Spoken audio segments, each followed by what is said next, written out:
स्वागत है। मैं हूं विपुल सिंह। बाजार हो या कमोडिटी बाजार, हर जगह जो है काफ़ी वोलेटिलिटी देखने को मिल रही है। खासतौर से कमोडिटी बाजार में अभी थोड़ी देर पहले हम लोग देख ही रहे थे जिस तरीके से लोअर सर्किट्स गोल्ड और सिल्वर में देखने को मिल रहा है। क्या करना चाहिए अभी ETF में, इस पर होगी डिटेल में बातचीत। साथ ही साथ बाजार क्या STT की चोट से उभर गया है। हालांकि शुरुआती रुझान में ऐसा जरूर लगा, लेकिन अब ऊपरी स्तरों से बाजार फिसलता हुआ दिखाई दे रहा है। अभी की स्थिति की बात करें तो मात्र 17 अंकों की बढ़त इस समय निफ्टी में 24,842 का स्तर देखने को मिल रहा है। 24,943 ये इंट्राडे हाई देखने को मिला। वहां से अगर हम देखें तो ऊपरी स्तरों से टिक नहीं पा रहा है। 25,000 अभी भी बाजार के लिए एक बाधा बनी हुई है। क्या यहाँ से सेकंड हाफ में कुछ रिकवरी आएगी? बजट में क्या मिला? किन सेक्टर्स को पकड़ना चाहिए? अभी किन शेयरों पे दाव लगाने चाहिए? इन तमाम पहलुओं पे बातचीत होगी और हमारे साथ दो विशेष मेहमान भी जुड़ चुके हैं और आज की बड़ी खबर भी थोड़ी देर में आपके लिए हम लेकर के आ रहे हैं। लेकिन इस बीच हमारे साथ VLA अंबाला मैम जुड़ी हुई हैं, अविनाश गोरक्षकर जी मौजूद हैं। आप दोनों विशेष मेहमानों का बहुत बहुत स्वागत। और काफ़ी शानदार यात्रा रही अंबाला मैम आपके साथ कल की। आगे इस पर चर्चा करेंगे, लेकिन अभी बाजार पर प्रतिक्रिया चाहेंगे। अविनाश सर, आपकी फर्स्ट रिएक्शन मार्केट को लेकर के और बजट को लेकर के, कल आप हमारे साथ नहीं थे, कैसे देख रहे हैं इस बजट को? जो STT की चोट लगी है, क्या वो अभी लंबे समय तक दर्द देगा या एक नई चुनौती बन गया है? FIs को लेकर के कि FIs वापस लौटेंगे, हम उम्मीद कर रहे थे कि शायद यहाँ पर कुछ राहत मिले STT को लेकर के, LTCG को लेकर के, इससे उल्टा हुआ। आप कैसे देख रहे हैं? आप बाजार लाल निशान में फिसलने की तैयारी में। गुड मॉर्निंग विपुल। मुझे लगता है कि देखिए, बाजार में कल जो बड़ा डिसअपॉइंटमेंट आया है वो STT को लेके ही है। बाकी अगर हम बजट देखें तो देखिए, गवर्नमेंट ने काफी सेक्टर्स पे पॉजिटिव बातें की है, जैसे कि टूरिज्म, जो टेम्पल टूरिज्म हम कहते हैं, वहां पे बड़ा अनाउंसमेंट किया है। उसके बाद सेमीकंडक्टर है, उसके बाद डेटा सेंटर है। मैं समझता हूँ कि इंफ्रा एग्री के ऊपर भी काफी पैसा गवर्नमेंट ने अनाउंस किया है। डिफेंस बजट और रेलवे की बात करें तो दोनों ही सेक्टर्स पे काफी बड़ा खर्चा और प्रोजेक्ट्स अनाउंस किए गए। तो मुझे लगता है कि देखिए, शॉर्ट टर्म में पेन रहेगा, क्योंकि मार्केट ये एक्सपेक्ट नहीं कर रहा था कि कोई capital market related negative surprise आए, और वही आ गया। और हालांकि ऑप्शंस और डेरिवेटिव्स में जो लोग ट्रेड करते हैं, गवर्नमेंट को चिंता है कि रिटेल निवेशक काफी पैसा तोड़ रहा है और उसीलिए शायद इन्होंने ये रेट बढ़ाए हैं। मेरे ख्याल से देखिए, थोड़ा टाइम के लिए तो मार्केट डाउन रहेगा। शॉर्ट टर्म ट्रेंड जरूर नेगेटिव है, लेकिन नतीजों का सीजन भी चल रहा है। आज बहुत बड़ी कंपनीज के नतीजे भी है।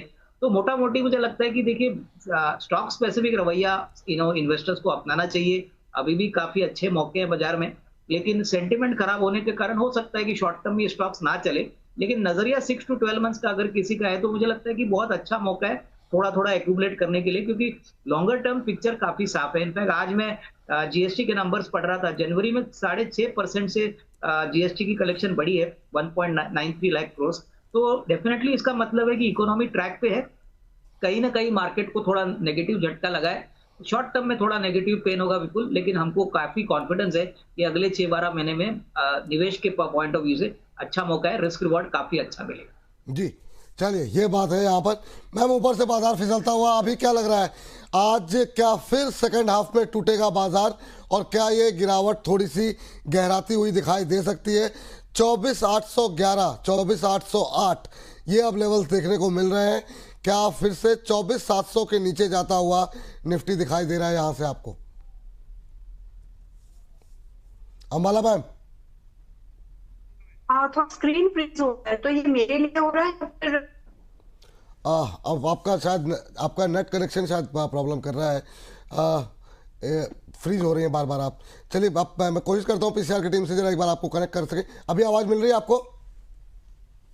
मुझे आवाज आ रही है, थोड़ा स्क्रीन फ्रीज हो रहा है। तो हाँ, यस जी बताइए। निफ्टी का जो, जी देखिए, निफ्टी अभी थोड़ा सा कंटिन्यू है, थोड़ा सा मतलब 300 से 450 पॉइंट और, तो स्क्रीन फ्रीज, तो उसके हिसाब से हम चाहें तो ट्रेड कर सकते हैं। लेकिन अगर आपको एक सीरियस इन्वेस्टमेंट प्लान करनी, सो इन माय ओपिनियन कि आपको 24,200-300 के आसपास मिल जाए। मैं ये नहीं बोल रही कि वो पूरा का पूरा आज ही आएगा, लेकिन कपल ऑफ डेज में 2-4-5 दिन के अंदर हमको निफ्टी 24,200 से 300 के रेंज में मिलेगा। और जब हम ये बात कर रहे हैं 24,800 पर है निफ्टी अभी, तो थोड़ा सा अगर आपको कुछ ट्रेड प्लान करने ही है इंट्राडे में, सेल ऑन राइज का, यानी आज आप एक ट्रेड सेल का प्लान कर सकते हैं, जिसमें कि 24,800 पर चल रहा है अभी।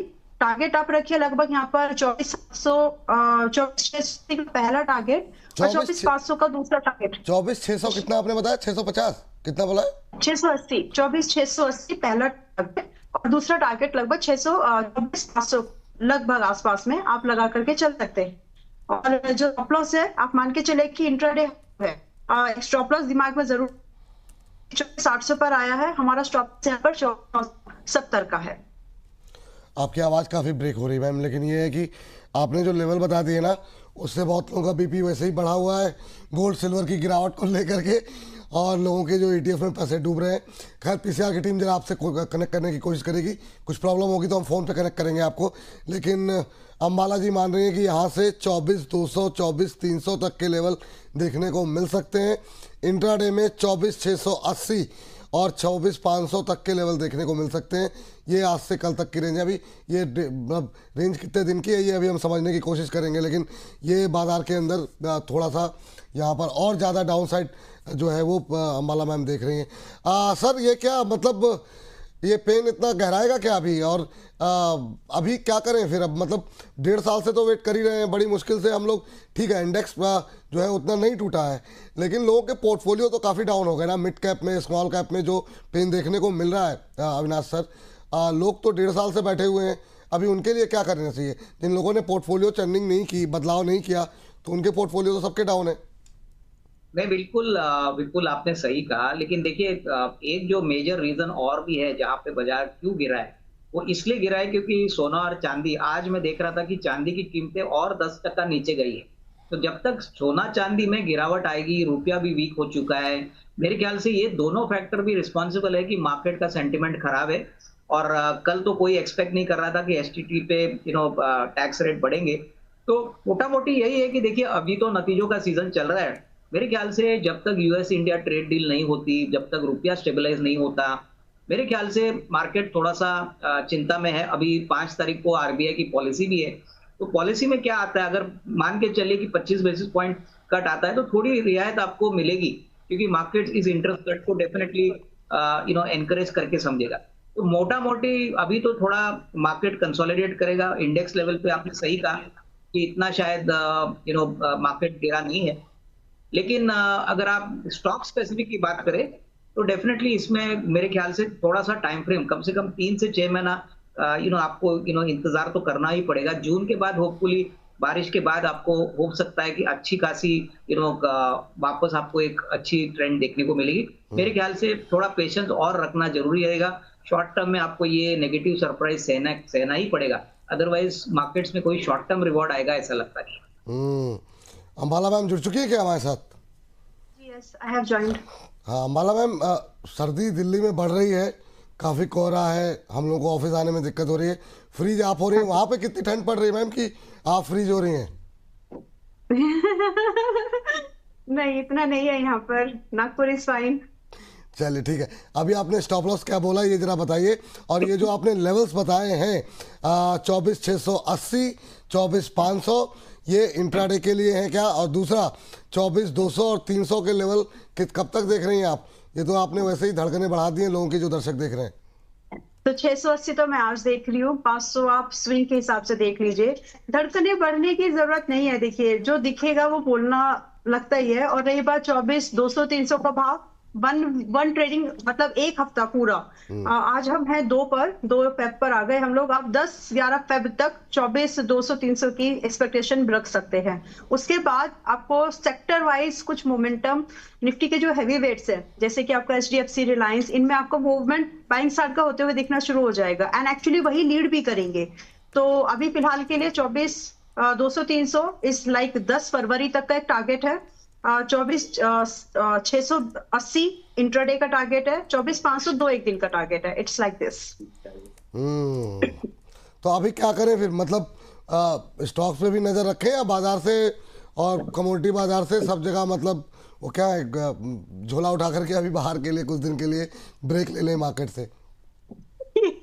ये बहुत ही मतलब आपने हिम्मत करके बोल ही दिया ये स्टेटमेंट। वैसे चलो ठीक है, लेकिन देखिए कुछ स्टॉक्स ऐसे हैं जिसमें अभी भी सब कुछ बाय करने जैसा नहीं है विपुल जी, बहुत सेलेक्टिव रहना पड़ेगा, वरना जो पेन आपको एक पिंच जैसा होना चाहिए वो ऐसा होगा कि आपको हाथ पे किसी ने हथौड़ा मारा। मैंने ये समझाने की कोशिश की है कि अगर आप स्टॉक थोड़े से अच्छे से उठा लेंगे, बहुत ऐसे बॉटम बाइंग स्टॉक उठा लेंगे जिसमें क्वालिटी हो, वैल्यूएशन ठीक हो, तो वहां पर डिक्लाइन ना लिमिटेड होगा, ऐसा नहीं है कि होगा नहीं, लेकिन लिमिटेड होगा। तो ऐसे स्टॉक्स ढूंढने की कोशिश करिए, और जहां पर बजट बात कर रहा था उन स्टॉक्स को उठाने की कोशिश करिएगा।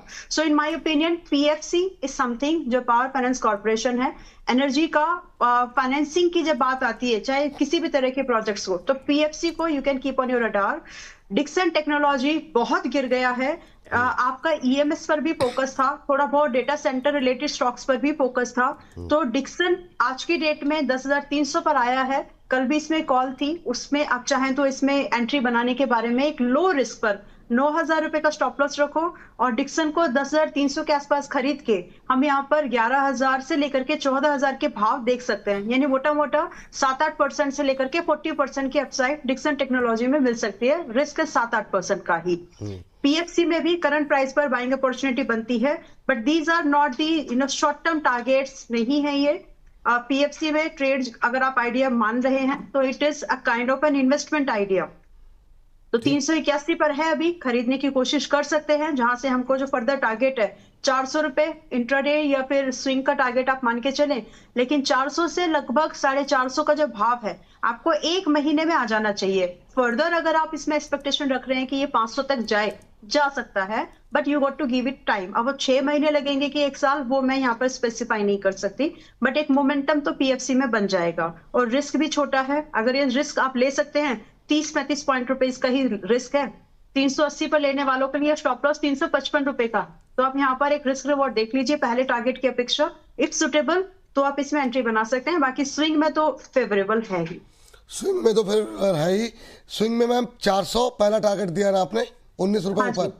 चलिए ये अगले अगले 2-4 दिन के लिए जो ट्रेड है वो अगर स्क्रीन पर लेकर के हम आ जाते हैं, कोशिश करते हैं इसको। 400 रुपए के टारगेट रखिए, और यहाँ पर 355। मैम ये जो 450 का टारगेट आपने दिया हुआ है, ये कितने दिन का है ये? किस चीज के लिए? पीएफसी पीएफसी का 400 450 दो टारगेट दिए हैं आपने। ये आप इसमें up to 450 is less than 1 month, मतलब अप टू 1 मंथ आप कह सकते हैं, लेकिन अगर आपको 500 का वेट करना है तो फिर टाइम लगता है, तो आप ये समझिए कि 3 महीने से साल भर का कभी कितना भी टाइम लग सकता है उसमें, इफ यू आर टारगेटिंग 500, तो 450 is like up to 1 month का टारगेट है। चलिए ठीक है, इसको जरा एक बार अगर हम चाहें तो दिखा दें। पीएफसी में खरीदारी करने की सलाह, स्टॉप लॉस 355, 355 रुपए का स्टॉप लॉस दिया गया है। और अच्छा 420 के आसपास का पहला टारगेट, जो स्विंग ट्रेड के लिए 450 तक के टारगेट के लिए आपको 1 महीने तक का वेट करना पड़ सकता है, और बाकी 500 के लिए थोड़ा सा लंबा आप रखेंगे तो लक्ष्य आपको देखने को मिल सकते हैं।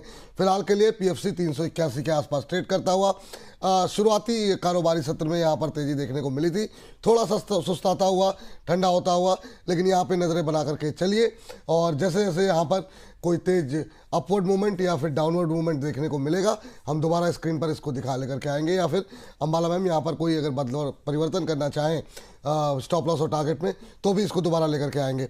लेकिन इन सबके बीच में जरा बजट के बाद किन सेक्टर्स पर फोकस करना चाहिए, अविनाश सर से समझते हैं। अविनाश सर, अभी कहाँ पर निगाहें रखें? जो कुछ होना था बीत गई। आज हमने देखा कि ऑटो के नंबर्स भी देखने को मिल रहे हैं, वो भी नंबर ख़राब नहीं है, अच्छे देखने को मिल रहे हैं, तो क्या अभी ऑटो को भी रखना चाहिए क्या? बाकी सेक्टर्स को लेकर के आपका व्यू क्या है?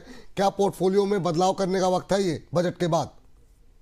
नहीं, इनफैक्ट विपुल देखिए, सबसे बेहतरीन सेक्टर, 2 सेक्टर जो बजट में आए हैं, हमको लगता है कि डेटा सेंटर में डेफिनेटली अपॉर्चुनिटी अच्छी है, बहुत लॉन्ग रन में पैसा बनेगा। यहाँ पे अनंतराज, मुझे लगता है जो पहले आपके चैनल पे हमने कहा था, अनंतराज इवन करंट लेवल्स पे अगर कोई खरीदता है तो मुझे लगता है 625 650 का फर्स्ट टारगेट रहना चाहिए। डेफिनेटली अच्छी कंपनी है, डेटा सेंटर में 300 मेगावाट की कैपेसिटी है, अभी तो 50 मेगावाट उन्होंने ऑपरेशनलाइज किया है, और वो भी चाहते हैं कि कोई स्ट्रेटेजिक इन्वेस्टर आके इसमें पैसा लगाए, क्योंकि इन्वेस्टमेंट डेटा सेंटर में काफी बड़ा होता है। तो मुझे लगता है कि अनंतराज काफी वेल पोजिशनड है। अगर आप रिलीजियस टूरिज्म की बात करें तो इस बार गवर्नमेंट ने रिलीजियस टूरिज्म के ऊपर काफी बड़ा फोकस किया है, तो यहाँ पे मैं कहूंगा कि इंडियन होटल्स है, फिर चैलेट होटल्स है, मेरे ख्याल से इंडियन होटल्स डेफिनेटली बेनिफिट करेगा, क्योंकि ऊपरी लेवल से काफी पिटा हुआ है, और रिलीजियस टूरिज्म के लोग के इनका जो इन्वेस्टमेंट है वो काफी अच्छा रहेगा। यहाँ पे भी मैं कहूंगा कि करीबन 800 रुपए के ऊपर इनिशियल फर्स्ट टारगेट बनता है इंडियन होटल्स का, तो यहाँ पे जरूर थोड़ा पैसा लगाना चाहिए। रही बात ऑटो की, तो ऑटो में महिंद्रा एंड महिंद्रा, अशोक लेलैंड, मैं कहूंगा कि इवन टाटा मोटर्स, अगर थोड़ा सा आपका रिस्क एपिटाइट ज्यादा है तो यहाँ पे नजर रखिए। और टू व्हीलर में तो हमको हीरो मोटर पसंद ही है। उसके बाद ऑटो कंपोनेंट्स की बात करें तो सुंदरम फास्टनर्स है, लुमैक्स इंडस्ट्रीज है, भारत फौज है। तो मुझे लगता है कि ऑटो और ऑटो कंपोनेंट्स तो आपके पोर्टफोलियो में जरूर होना चाहिए। महिंद्रा एंड महिंद्रा मुझे लगता है कि काफी अच्छे अट्रैक्टिव लेवल पे आ चुका है, तो ये भी एक अच्छा विकल्प हो सकता है। और कैपिटल गुड्स पे जो गवर्नमेंट ने अनाउंस किया 12 लाख के ऊपर का बजट, यहाँ पे मुझे लगता है कि कंपनी जैसे लार्सन एंड टुब्रो है, एक्शन कंस्ट्रक्शन है, और डिफेंस और रेलवे, डिफेंस भी कल काफी बुरी तरह से पिटाई हो गई थी, यहाँ पे भी बीएल एक अच्छा विकल्प हो सकता है, एचएल है, उसके बाद भारत डायनामिक्स है। और फाइनली रेलवेज में हम देखें कि रेलवेज में बहुत बड़े प्रोजेक्ट्स अनाउंस किए गए, तो यहाँ पे भी मुझे लगता है कि आरवीएनएल है। उसके बाद मैं कहूंगा कि जो वैगन मैन्युफैक्चरिंग कंपनियां हैं, जैसे जुपिटर वैगन हो गया, टिटागर हो गया, टेक्समैको हो गया, तो यहाँ पे निवेश थोड़ा थोड़ा करिए, क्योंकि विजिबिलिटी बहुत अच्छी मिलती है और ये सारी वेल एस्टेब्लिश्ड कंपनीज है। तो कहीं ना कहीं देखिए मौके अच्छे हैं।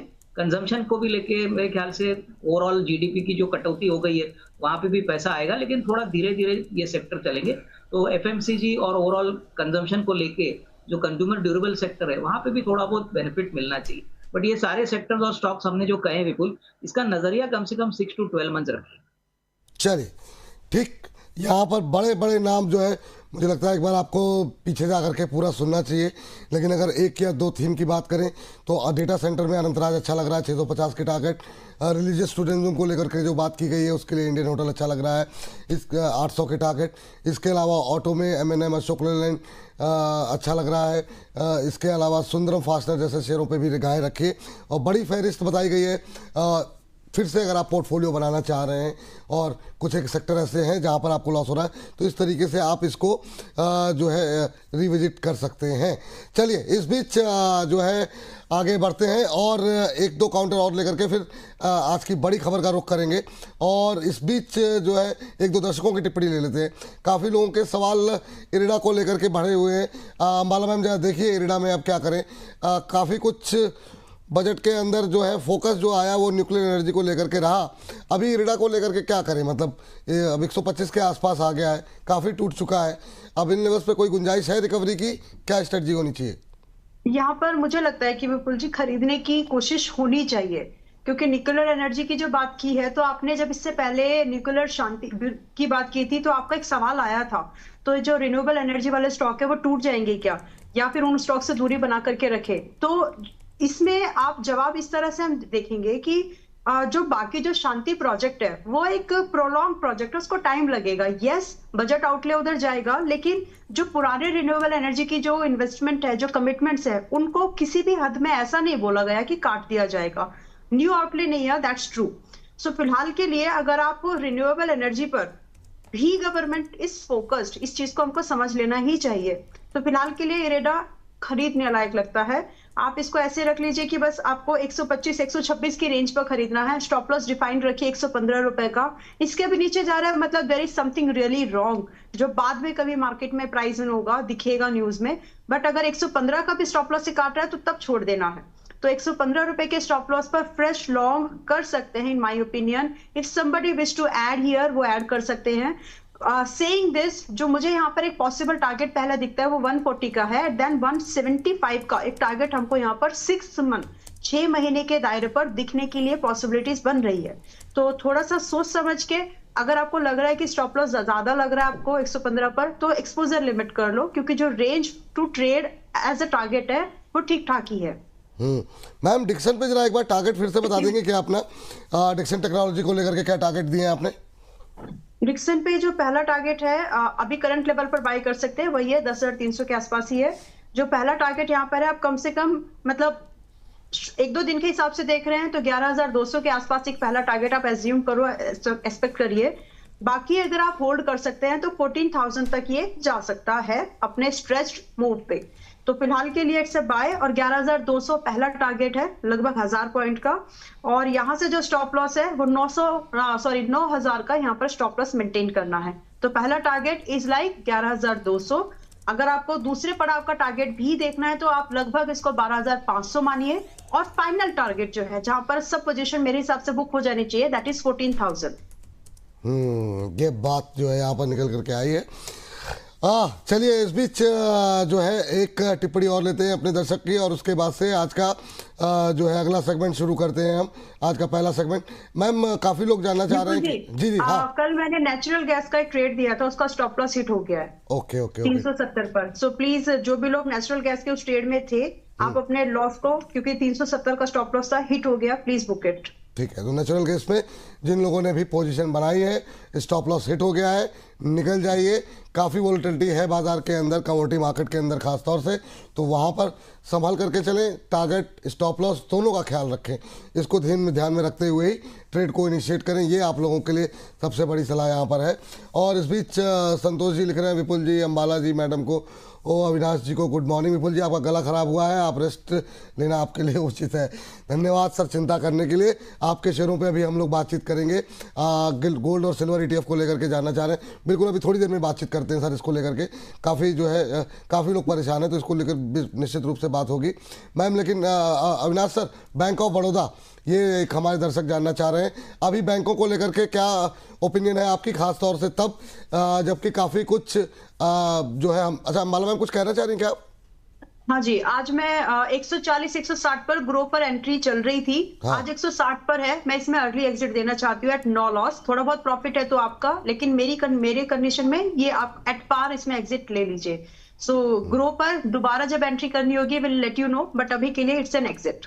ग्रो पे अगर किसी की पोजीशन है तो अभी के लिए माला मैम के कहने पे जिसने पोजीशन बनाई है एग्जिट कर लीजिए। STT का असर, इस पर भी बात करेंगे अभी थोड़ी देर में और डिटेल में। लेकिन अविनाश सर, आपके सवाल था बैंक ऑफ बड़ौदा को लेकर के, बैंकिंग को लेकर के उम्मीदें काफ़ी ज़्यादा थी सर कि कुछ, हालांकि कमेटी बनाई गई है, कैसे देख रहे हैं इसको आप, और बैंक ऑफ बड़ौदा को लेकर के आपका व्यू? नहीं, मुझे लगता है कि देखिए बैंकिंग सेक्टर डेफिनेटली अच्छा काम करेगा, और सरकारी बैंक्स तो नंबर्स जो तीसरे तिमाही के आ गए वो मोटा मोटी अच्छे ही है। मुझे लगता है कि बैंक ऑफ बड़ौदा देखिए, कैनरा बैंक देखिए, PNB देखिए, SBI देखिए, तो ये काफी अच्छे विकल्प है। इनफैक्ट बैंक ऑफ महाराष्ट्र जैसे छोटे बैंक में भी नंबर्स बहुत अच्छे दिखाए, और अभी 5 तारीख को RBI की पॉलिसी भी है, तो अंदाजा है कि शायद 25 बेसिस पॉइंट कट आपको मिलेगा। अगर ऐसा होता है तो और भी थोड़ा अच्छा है, क्योंकि कहीं ना कहीं देखिए बैंकों का कॉस्ट ऑफ फंड्स कम होना चाहिए।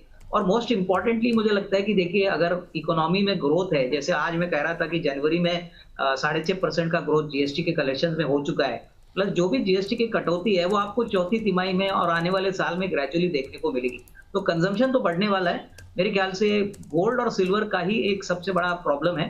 गोल्ड और सिल्वर जिस तरीके से गिरे हैं, मेरे ख्याल से वही एक इशू है जो मार्केट को परेशान कर रहा है। और रुपये का डेप्रिसिएशन, जब रुपया स्टेबलाइज होगा, गोल्ड और सिल्वर प्राइसेस स्टेबलाइज होंगे, तभी आपको दिखाई देगा कि बैंकिंग सेक्टर भी चलेगा। तो डेफिनेटली हमारा व्यू पॉजिटिव है। ये सारे स्टॉक्स जो हमने आपको बताए, इसमें थोड़ा थोड़ा निवेश करिए, SIP मोड यूज करिए। मुझे लगता है अगले 6 से 12 महीने में अच्छा रिस्क रिवॉर्ड बन सकता है। चलिए, ये बात यहाँ पर निकल के आई है। और इस बीच आज की बड़ी खबर लेकर के आ जाते हैं जरा स्क्रीन पर, और जो है स्क्रीन पर लेकर के आ जाइए बड़ी खबर। सिल्वर और चांदी में, गोल्ड, सोने चांदी में जो है बड़ी गिरावट आज देखने को मिल रही है। गोल्ड सिल्वर को लेकर के सोना चांदी और शेयर बाजार में, अब शेयर बाजार भी ऊपरी स्तरों से फिसला है, तो सोना चांदी और शेयर बाजार ये तीनों ही दर्द देते हुए 24,943 का हाई लगाने के बाद गिरावट यहाँ पर गहराती हुई मार्केट के अंदर मार्केट में देखने को मिल रही है। 24,830 के नीचे निफ्टी अब फिसलता हुआ दिखाई दे रहा है। आज जो है शुरुआती कारोबारी सत्र में हमने देखा कि 24,800 भी टूटता हुआ, लेकिन सोने चांदी में बड़ी गिरावट का सिलसिला, भारी गिरावट का सिलसिला आज भी जारी है। क्या करना चाहिए, क्या नहीं करना चाहिए, इस पर हम बातचीत करेंगे। यहाँ से ETF को लेकर के क्या स्ट्रेटजी होनी चाहिए, इस पर भी डिटेल में होगी बातचीत। और अविनाश सर को शायद जाना है। अविनाश सर, एक छोटा सा रिएक्शन, ब्रेकिंग चलाते रहिए और उसके बाद अपना डिस्क्लोजर दे दीजिए। ये सेगमेंट को हम अभी कोशिश करेंगे 5-7 मिनट लेकर के इस सेगमेंट को अलग से अपलोड करने की, लेकिन आपका ये कमेंट क्या होगा सर, जिस तरीके से गिरावट देखने को मिल रही है गोल्ड सिल्वर के अंदर? नहीं, मुझे लगता है कि विपुल, गोल्ड और सिल्वर में जैसे मैंने कहा कि कम से कम 3-4 दिन और थोड़ी सी गिरावट पॉसिबल लग रही है। और MCX कहिए या सोना चांदी कहिए या इवन गोल्ड फाइनेंस कंपनीज कहिए, इन पे इमीडिएटली कोई भी खरीदने की राय नहीं रहेगी। थोड़ा सा इंतजार करिए, हो सकता है कि पूरा हफ्ता थोड़ा सा ये वोलेटाइल रहे, उसके बाद एक बार रुपया स्टेबलाइज होता है और ये सोना चांदी का जो ग्लोबल हेडविंड है यूएस से चाइना से हम सुन रहे हैं कि काफी सोना ग्लोबल सेंट्रल बैंक्स भी बेच रहे हैं, तो अगले हफ्ते मेरे ख्याल से at least end of this week तक थोड़ा सा यहाँ से थोड़ा सा कॉशियस मोड लगता है, तो और थोड़ी गिरावट आ सकती है। तो मेरे ख्याल से अभी फिलहाल जिनके पास है अगर हो सके तो अपना स्टॉप लॉस ट्रिगर हो गया होगा तो प्लीज निकल जाइए, क्योंकि 5-6% या 10% का फॉल शायद और बचा है। तो इस पॉइंट ऑफ व्यू से फ्रेश खरीदारी तो करने की राय नहीं है। अभी थोड़ा सा मार्केट वोलेटिलिटी बढ़ेगी तो उसलिए मेरे ख्याल से थोड़ा रुक के काम करिए, यही राय रहेगी। चलिए, इस बीच जो है बहुत बहुत शुक्रिया सर, बहुत बहुत धन्यवाद। डिस्क्लोजर आपकी तरफ से कोई? इनफैक्ट देखो विपुल, जो भी स्टॉक्स आज हमने आपके शो पे कहे हैं, हो सकता है कि हमारे क्लाइंटों को हमने वही स्टॉक्स बताए, पर्सनल लेवल पे मेरी कोई पोजीशन इन स्टॉक्स में नहीं है। चलिए, बहुत बहुत शुक्रिया सर, बहुत बहुत धन्यवाद आपका आज की इस चर्चा में जुड़ने के लिए, हमसे बातचीत करने के लिए। और इस बीच माला मैम एक छोटी सी टिप्पणी जो है आपसे जानना चाहेंगे अब, या फिर इसको और डिटेल में बाद में डिस्कस भी करेंगे अभी, क्योंकि अभी हमारे साथ एक और विशेष मेहमान जुड़ गए हैं। लेकिन गोल्ड सिल्वर में भी गिरावट और गहरी होगी क्या? यस, थोड़ा और बचा हुआ है विपुल जी, पूरा नहीं हुआ इसका डिक्लाइन।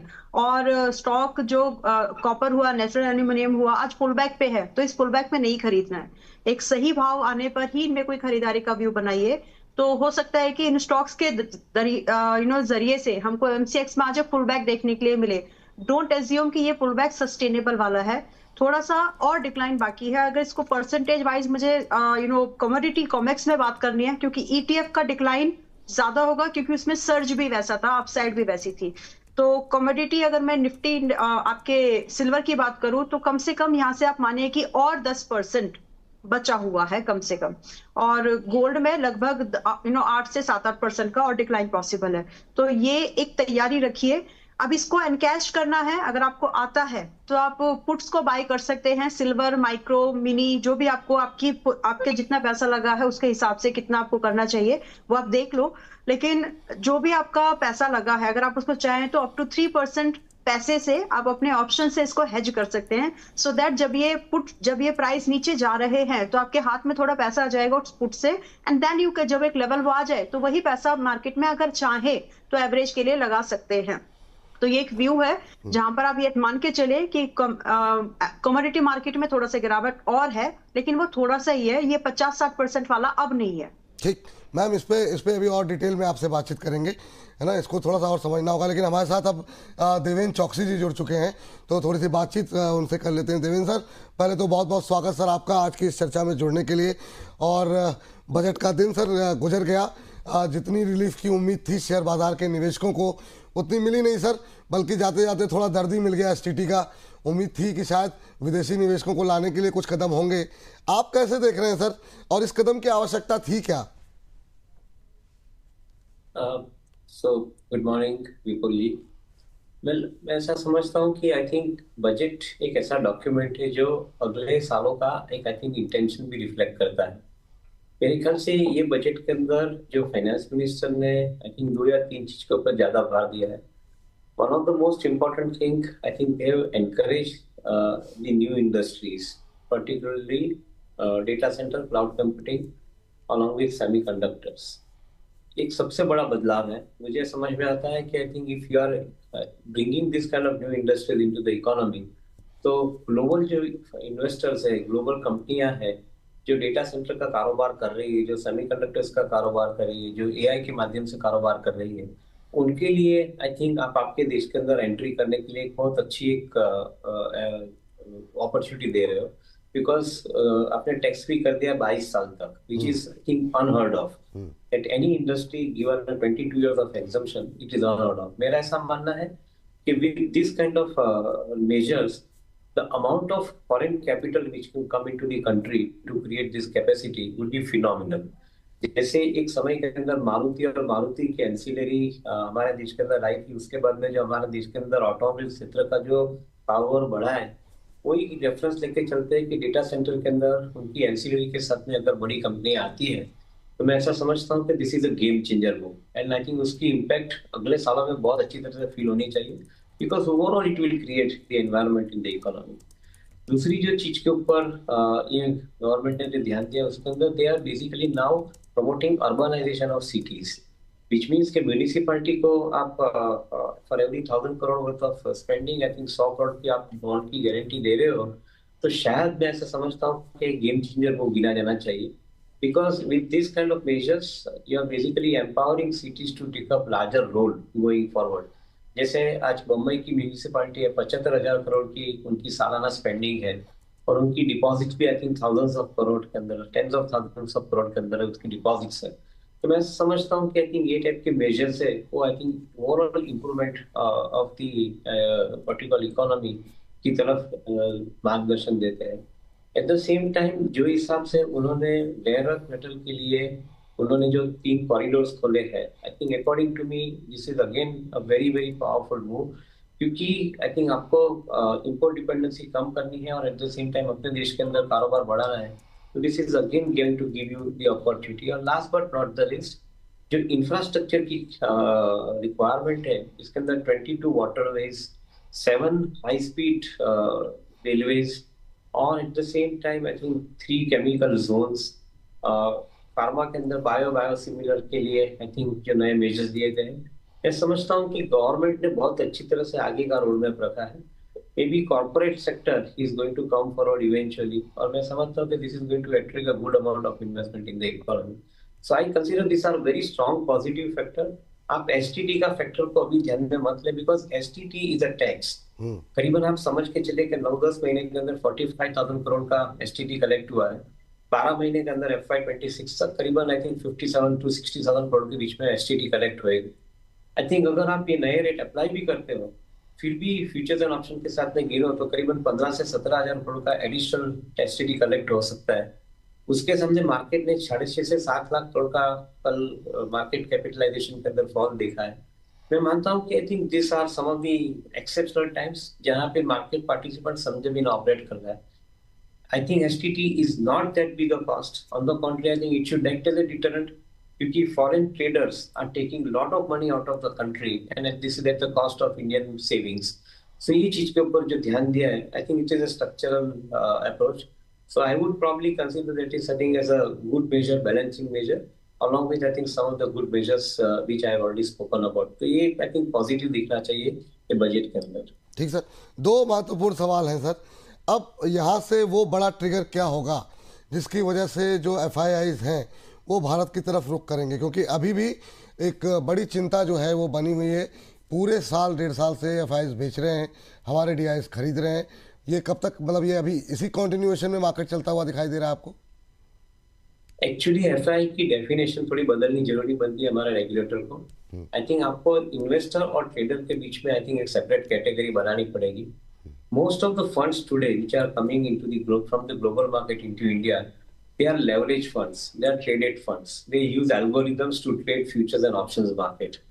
वो ज्यादातर इक्विटी मार्केट के अंदर वॉल्यूम कम करते हैं, ज्यादातर वॉल्यूम का डेरिवेटिव मार्केट के अंदर रहता है। अगर आपको डेरिवेटिव मार्केट के हिसाब से प्लेयर्स को लाना है तो आपको उसके कैटेगरी अलग से देनी जरूरी बनती है, because I think that will give lot of transparency and clarity to the regulator as well as to the people, all the stakeholders who are operating in the market. At the same time, I think it is important कि जो foreign investors है उनको आप कैसे attract करते हो। तो आपने सपोज एक मेजर लिया, अच्छा मेजर लिया कि PMS के अंदर आपने NRI को अलाउ कर दिया। Overall equity exposure to the NRIs I think has also been increased.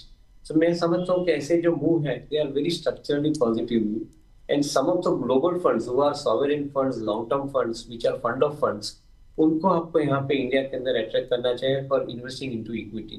On the contrary, I think if you make equity more attractive proposition then lot of investor will come. Currently equity और derivative के बीच में differentiation नहीं किया है, ये गलत है। वो करेंगे तो शायद आपको FII का जो प्रेशर आपको हर टाइम दिखता है वो नहीं दिखेगा। On the contrary, I believe that most of the FII will have a compelling reason to come into India, because I think the growth that we are providing is second to none in the world market, and soon we should be, I think, becoming the third largest economy in next couple of years.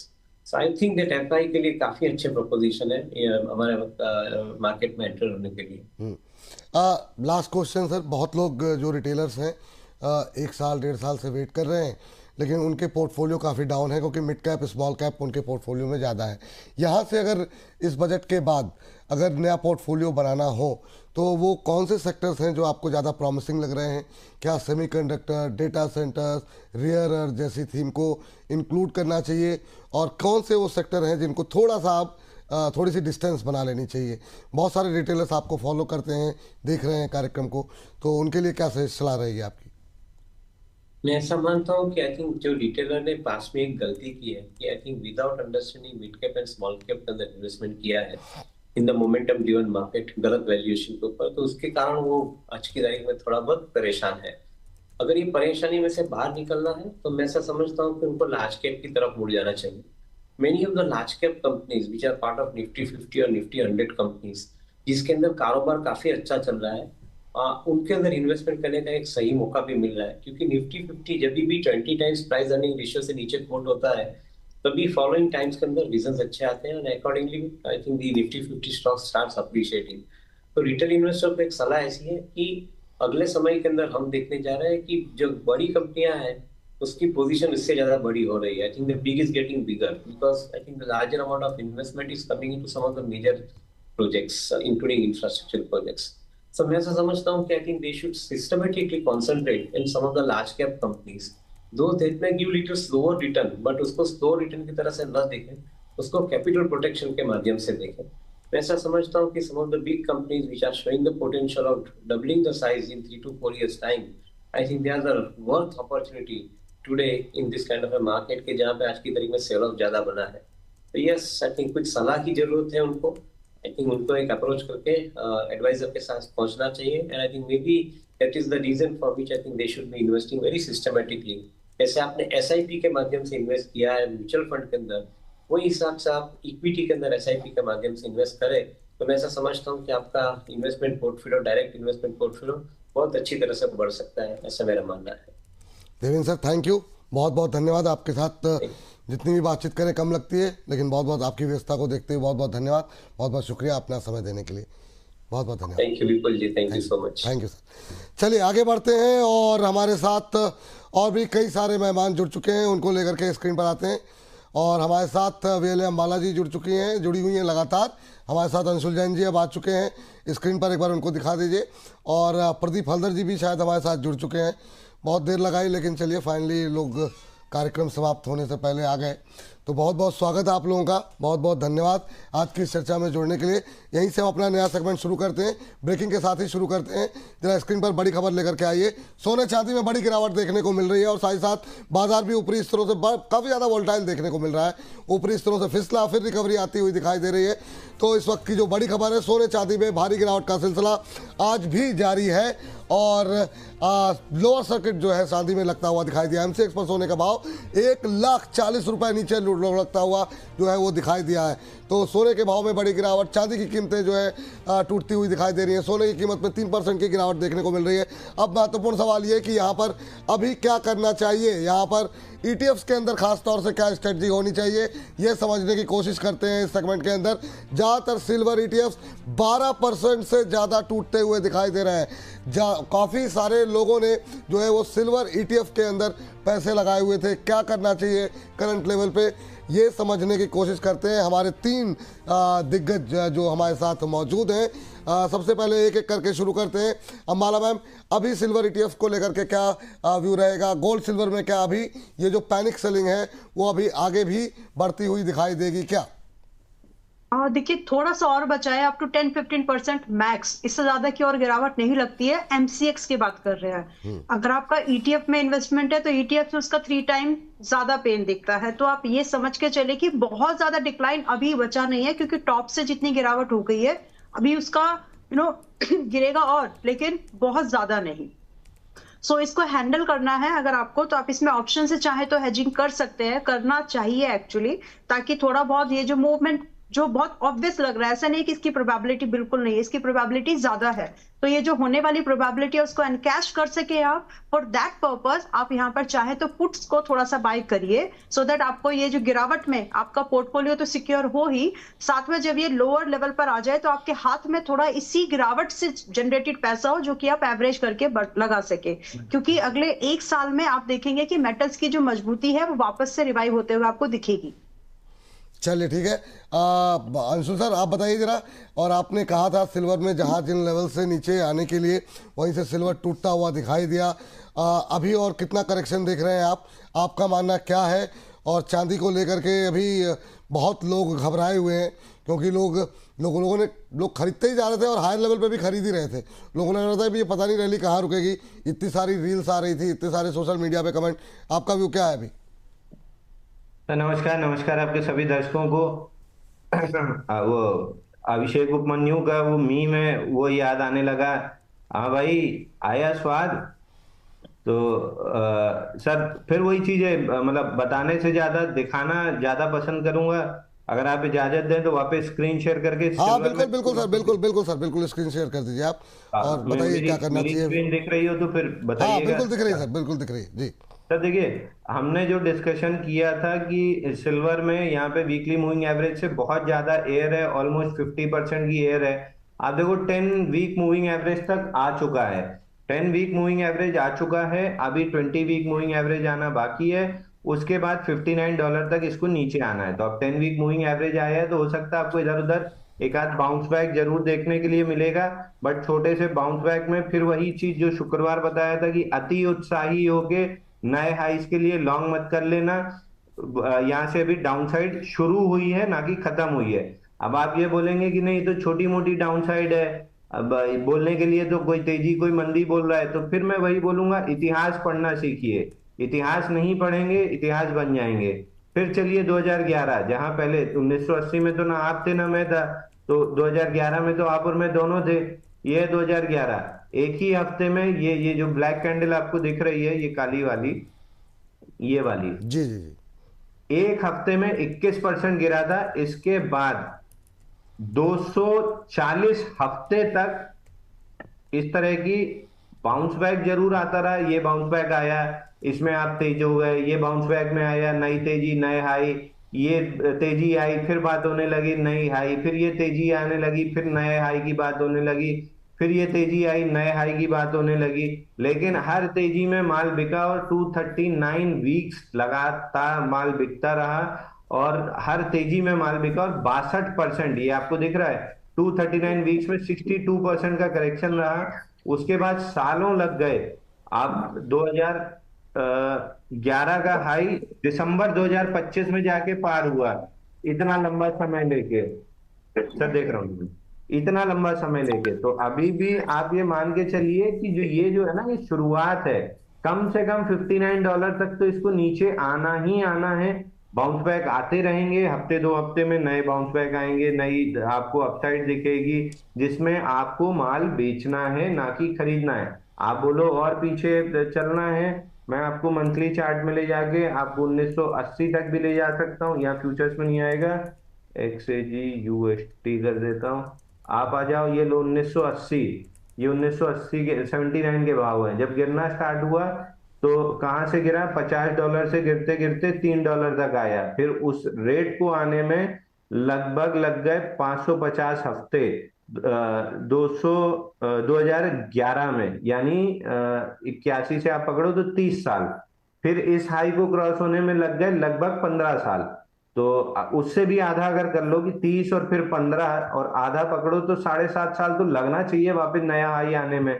तो मैं केवल इतिहास पकड़ के चल रहा हूं कि जो इतिहास में हुआ है, मैं ये मान के चल रहा हूं कि वही चीज भविष्य में भी होगी, क्योंकि जो टेक्निकल एनालिसिस तो स्टडी ही यही है कि जो इतिहास हुआ है उसके आधार पे आप भविष्य प्रिडिक्ट करते हो। I can be wrong, but उसकी प्रोबेबिलिटी 5% है। आई कैन बी राइट, उसकी प्रोबेबिलिटी 95% है।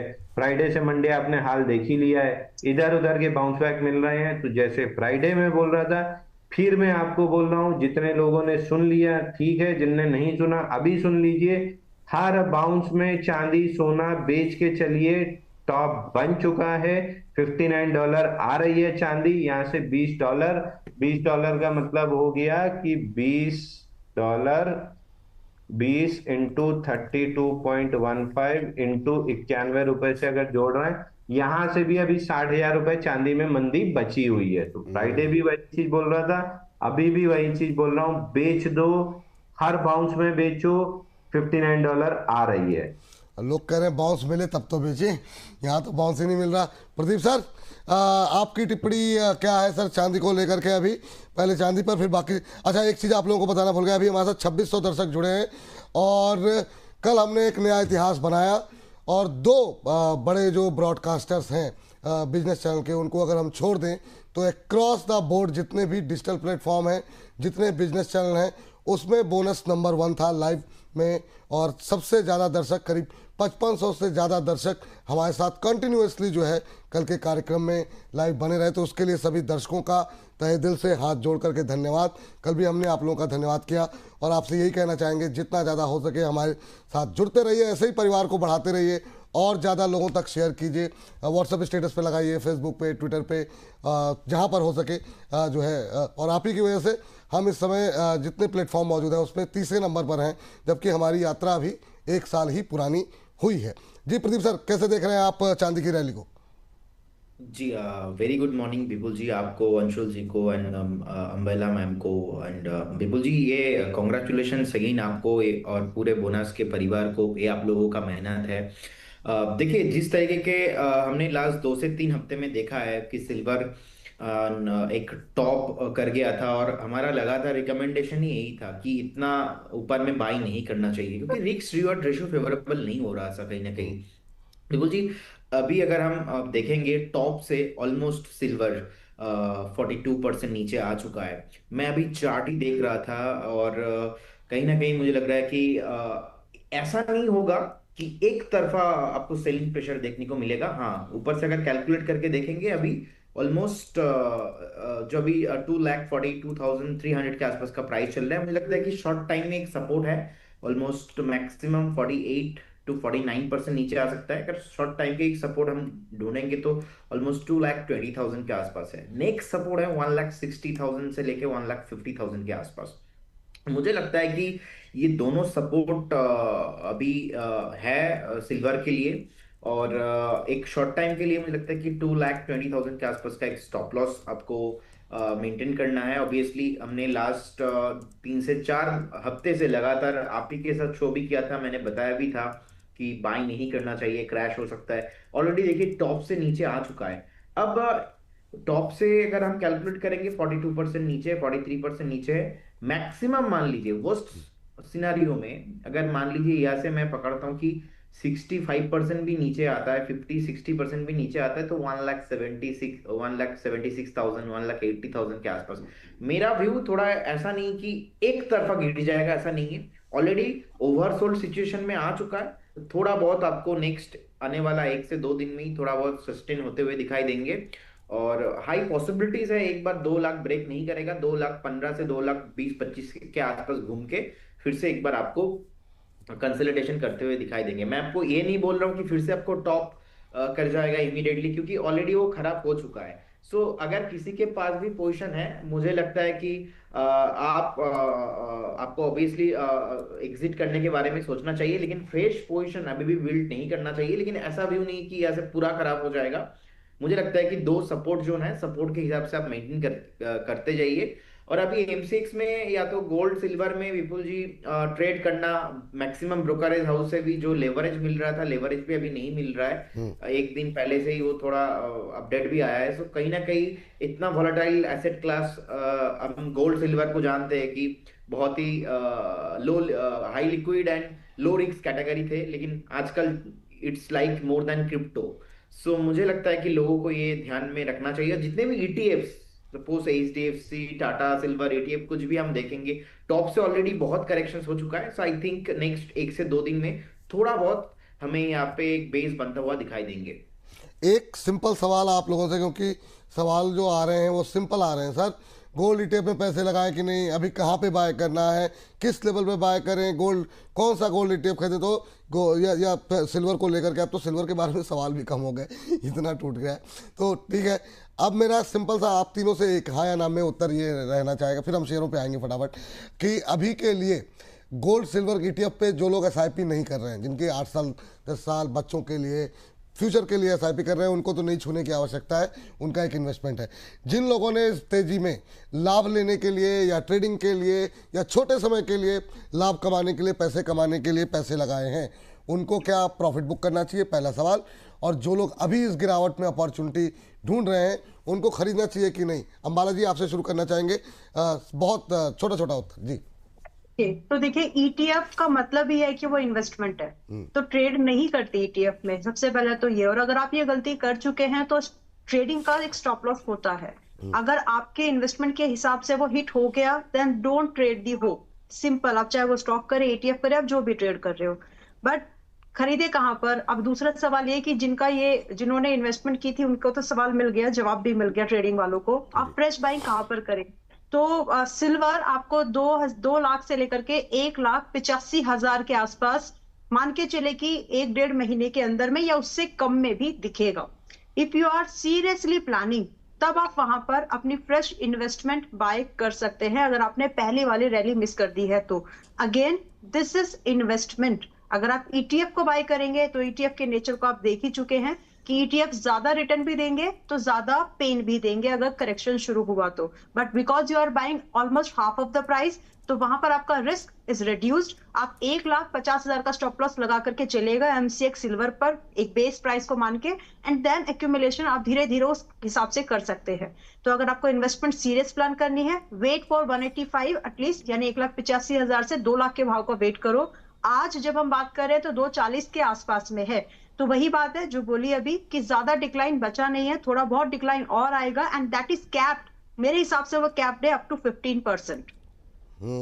ठीक। अंशुल जी, सेम सवाल आपसे। जो अब इस गिरावट को खरीदारी का मौका मान रहे हैं, उनके लिए सलाह, जो लोग पहले से हैं एग्जिट कर लें, जैसा आपने बोला, हाँ या ना में, और छोटे उत्तर में आपकी टिप्पणी क्या रहेगी। और इस बीच हमारे साथ 28,500 से ज़्यादा दर्शक लाइव जुड़े हुए हैं, तो आप सभी दर्शकों का बहुत बहुत धन्यवाद। और अभी 27,500 के आसपास हो गए, तो अभी 28,500 से ज़्यादा, तो ऐसे ही आप लोग नंबर्स बढ़ाते रहिए, हम लोग का भी उत्साह बढ़ाते रहिए। Yes sir, Anshul sir.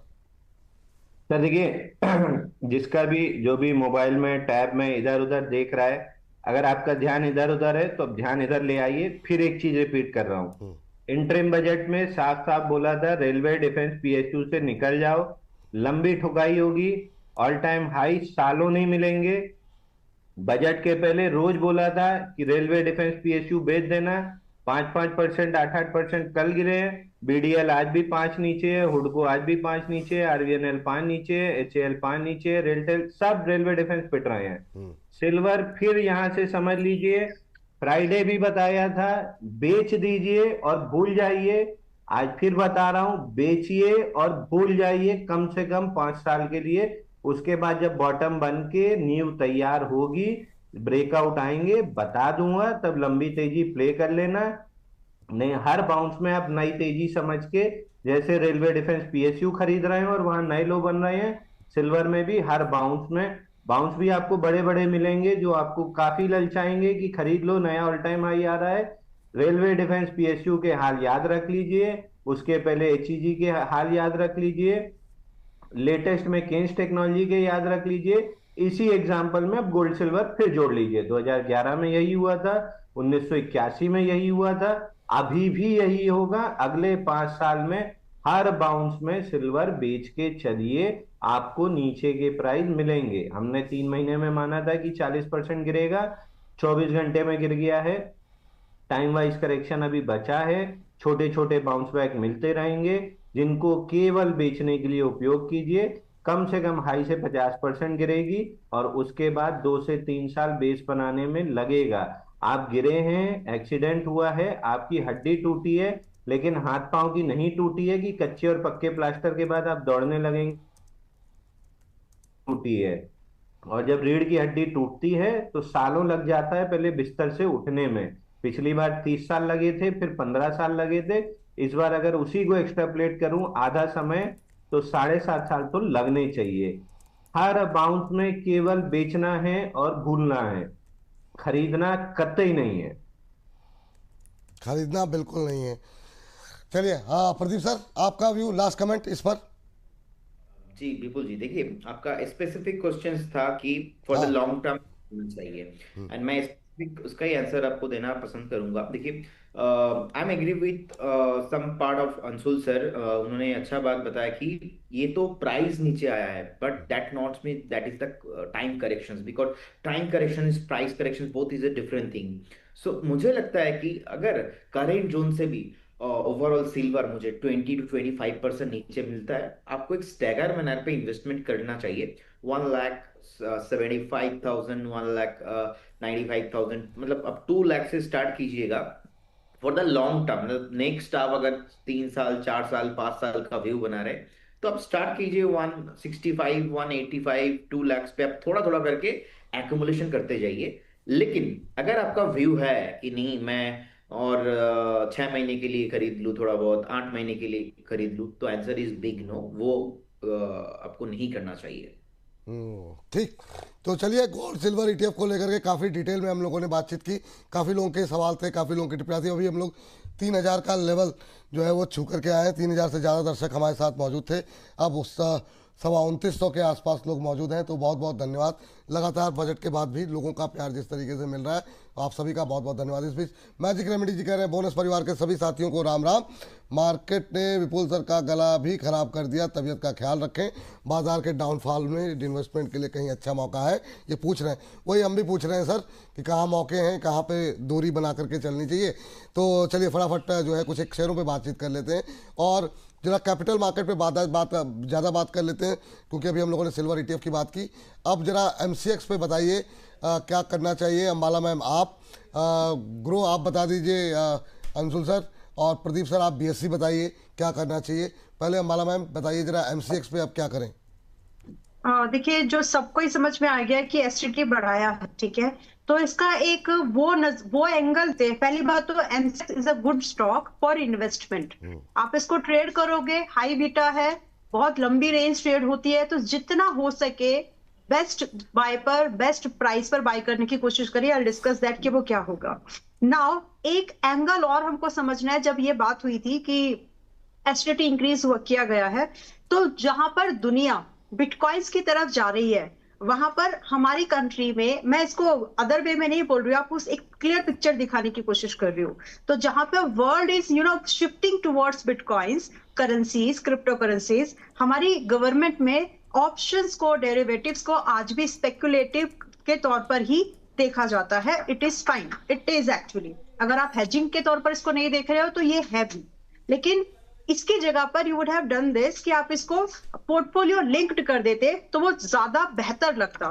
तो कहने का मतलब मेरा यहाँ पर ये है कि हमें जितने भी फाइनेंशियल स्टॉक्स है, शॉर्ट टर्म में हमको दिख सकता है ये कि लोगों का रुझान बाहर के जो अवेलेबिलिटी है बिटकॉइंस में, क्रिप्टो करेंसीज में और चला जाए, क्योंकि वहां पर उनका एक कॉस्ट पार्ट शिफ्ट होते कम है और हमारे यहाँ पर वो कॉस्ट पार्ट ज्यादा हो गया है। तो ये थोड़ा सा शिफ्ट हमें उन छोटी कंपनीज के ऊपर ज्यादा दिखेगा, जैसे कि जिनके क्लाइंट बेस कम है, लेकिन जो प्लेटफॉर्म प्रोवाइड करते हैं उनके लिए ये शॉर्ट टर्म का ही टर्बुलेंस दिखेगा, 1 क्वार्टर 2 क्वार्टर। अदरवाइज रेवेन्यू में बहुत बड़ा डिफरेंस मुझे नहीं लगता कि आएगा। हालांकि इससे पिछली बार जब इस तरह का कुछ काम हुआ था तो वहां पर एक बड़ा डिफरेंस हम लोगों ने देखा था, बट वो वापस से चीजें स्टेबलाइज हो गई। तो लोगों का इंटरेस्ट हमारी मार्केट से जो स्पेकुलेटिव ट्रेडिंग करते हैं, हो सकता है कि एक बड़ा चंक क्रिप्टोस की तरफ बाहर चला जाए, तो वो एक डेटा मिक्स शिफ्ट हम लोग देखेंगे। Now to be specific, coming back to the MCX, कि हम एमसीएक्स में करें क्या, खरीदे या नहीं खरीदे। मल्टी कमोडिटी का क्रेज बढ़ रहा है और उसके चलते लोग इसको एक नई अपॉर्चुनिटी की, इन्वेस्टमेंट तो ठीक है, लेकिन लोग इसको एक ट्रेड की तरह, एक हाई वॉलेटिलिटी इंडेक्स की तरह देखना शुरू कर चुके हैं, मतलब इस पर्टिकुलर ट्रेडिंग एसेट को। तो एमसीएक्स उसमें एक बड़ा नाम है और आगे के लिए एमसीएक्स में हमें दिखेगा कि एमसीएक्स की तरफ लोगों का एक अच्छा खासा ट्रेडिंग के वॉल्यूम्स यहाँ पर बढ़ते हुए दिख सकते हैं। अभी क्या करना है? यस, कमिंग बैक कि अभी आया है 2200 के आसपास में, अभी नहीं खरीदना। खरीदना है हम इसको 1900 से 1800 के आसपास। तो थोड़ा सा और रुक जाओ, 300-400 पॉइंट का डिप मिलेगा आपको करंट प्राइस से, वहां पर फ्रेश लॉन्ग बना सकते हैं, not at this price. Average अगर पहले से हो, एवरेज करने का प्लान कर रहे हो 1800-1900 पहले से, उससे पहले नहीं। चलिए 1800-1900 से पहले नहीं खरीदा।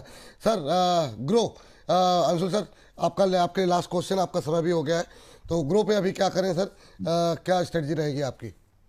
देखिए, ग्रो फिर नहीं टिका 179.50 के ऊपर, वहीं से सेलिंग आई है और फिर मेजर सपोर्ट के आसपास आगे ट्रेड कर रहा है। 157 रुपए 50 पैसे।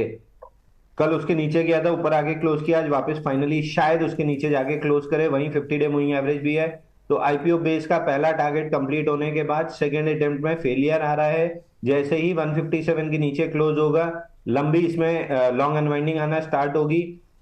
पहला और इमीडिएट सपोर्ट 142 है, शायद वो प्रोटेक्ट होना चाहिए। शायद इसलिए कह रहा हूँ क्योंकि 50-50 का रेशियो है, तो शायद प्रोटेक्ट होना चाहिए। और अगर नहीं हुआ, अदर साइड 50 में जाके हम बैठे, तो ऑल टाइम लो 112 रुपए भी आते हुए दिखेगा। तो ग्रो को ब्रोकिंग इंडस्ट्री की तरह आप साल 1.5 साल बाद ट्रेड कर लीजिएगा।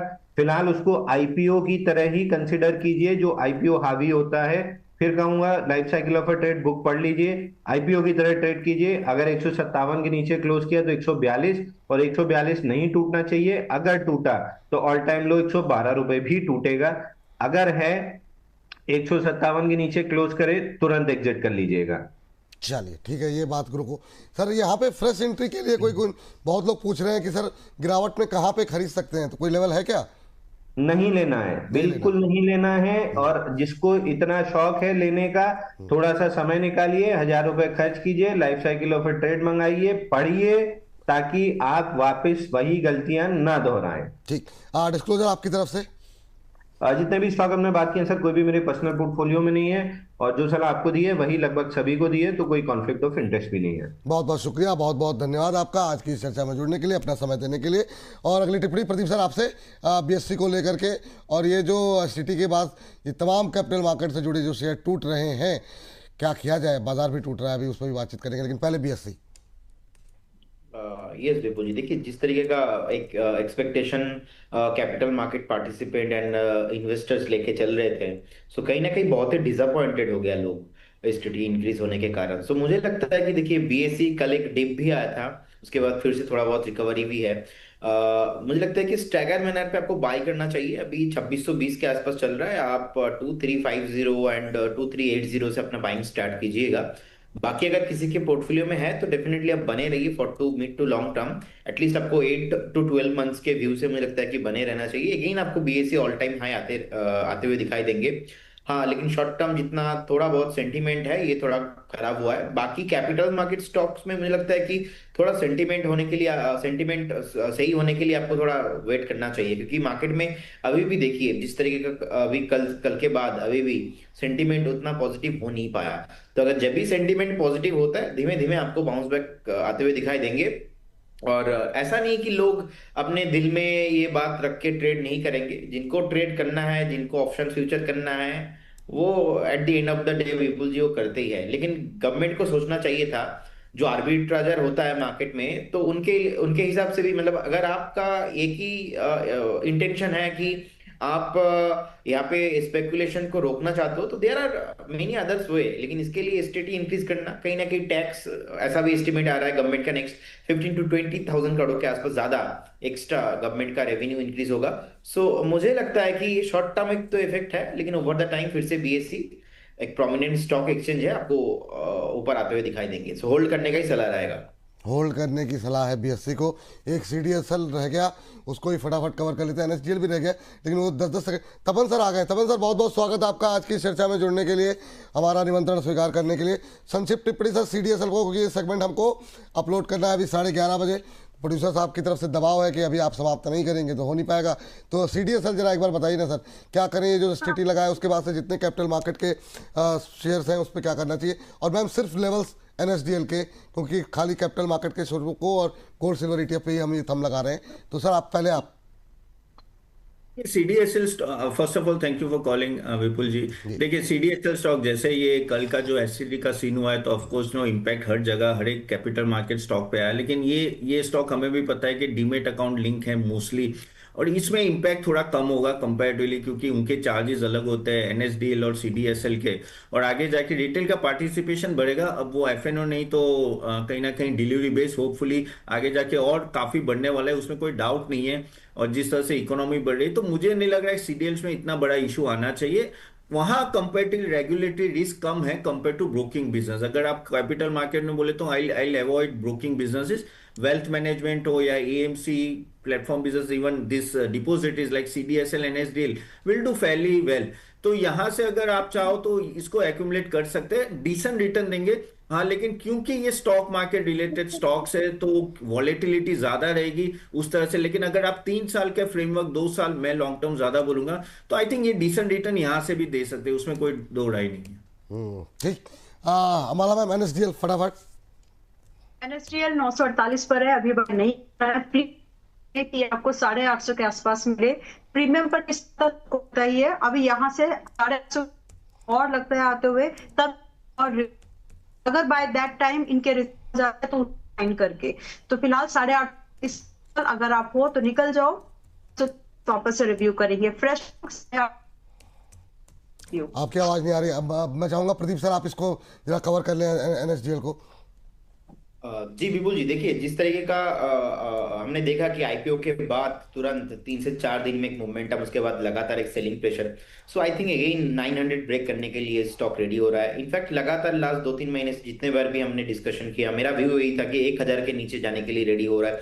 अभी 1000 के नीचे आ चुका है। एक बार 850 870 आने का हाई पॉसिबिलिटीज लग रहा है। अभी भी जिनके पास है, मुझे लगता है कि आप एक स्ट्रिक्टली स्टॉप लॉस 800 के आसपास ही मेंटेन करना चाहिए। बाकी फ्रेश बाय करने का सलाह अभी नहीं रहेगा, अवॉइड कीजिए।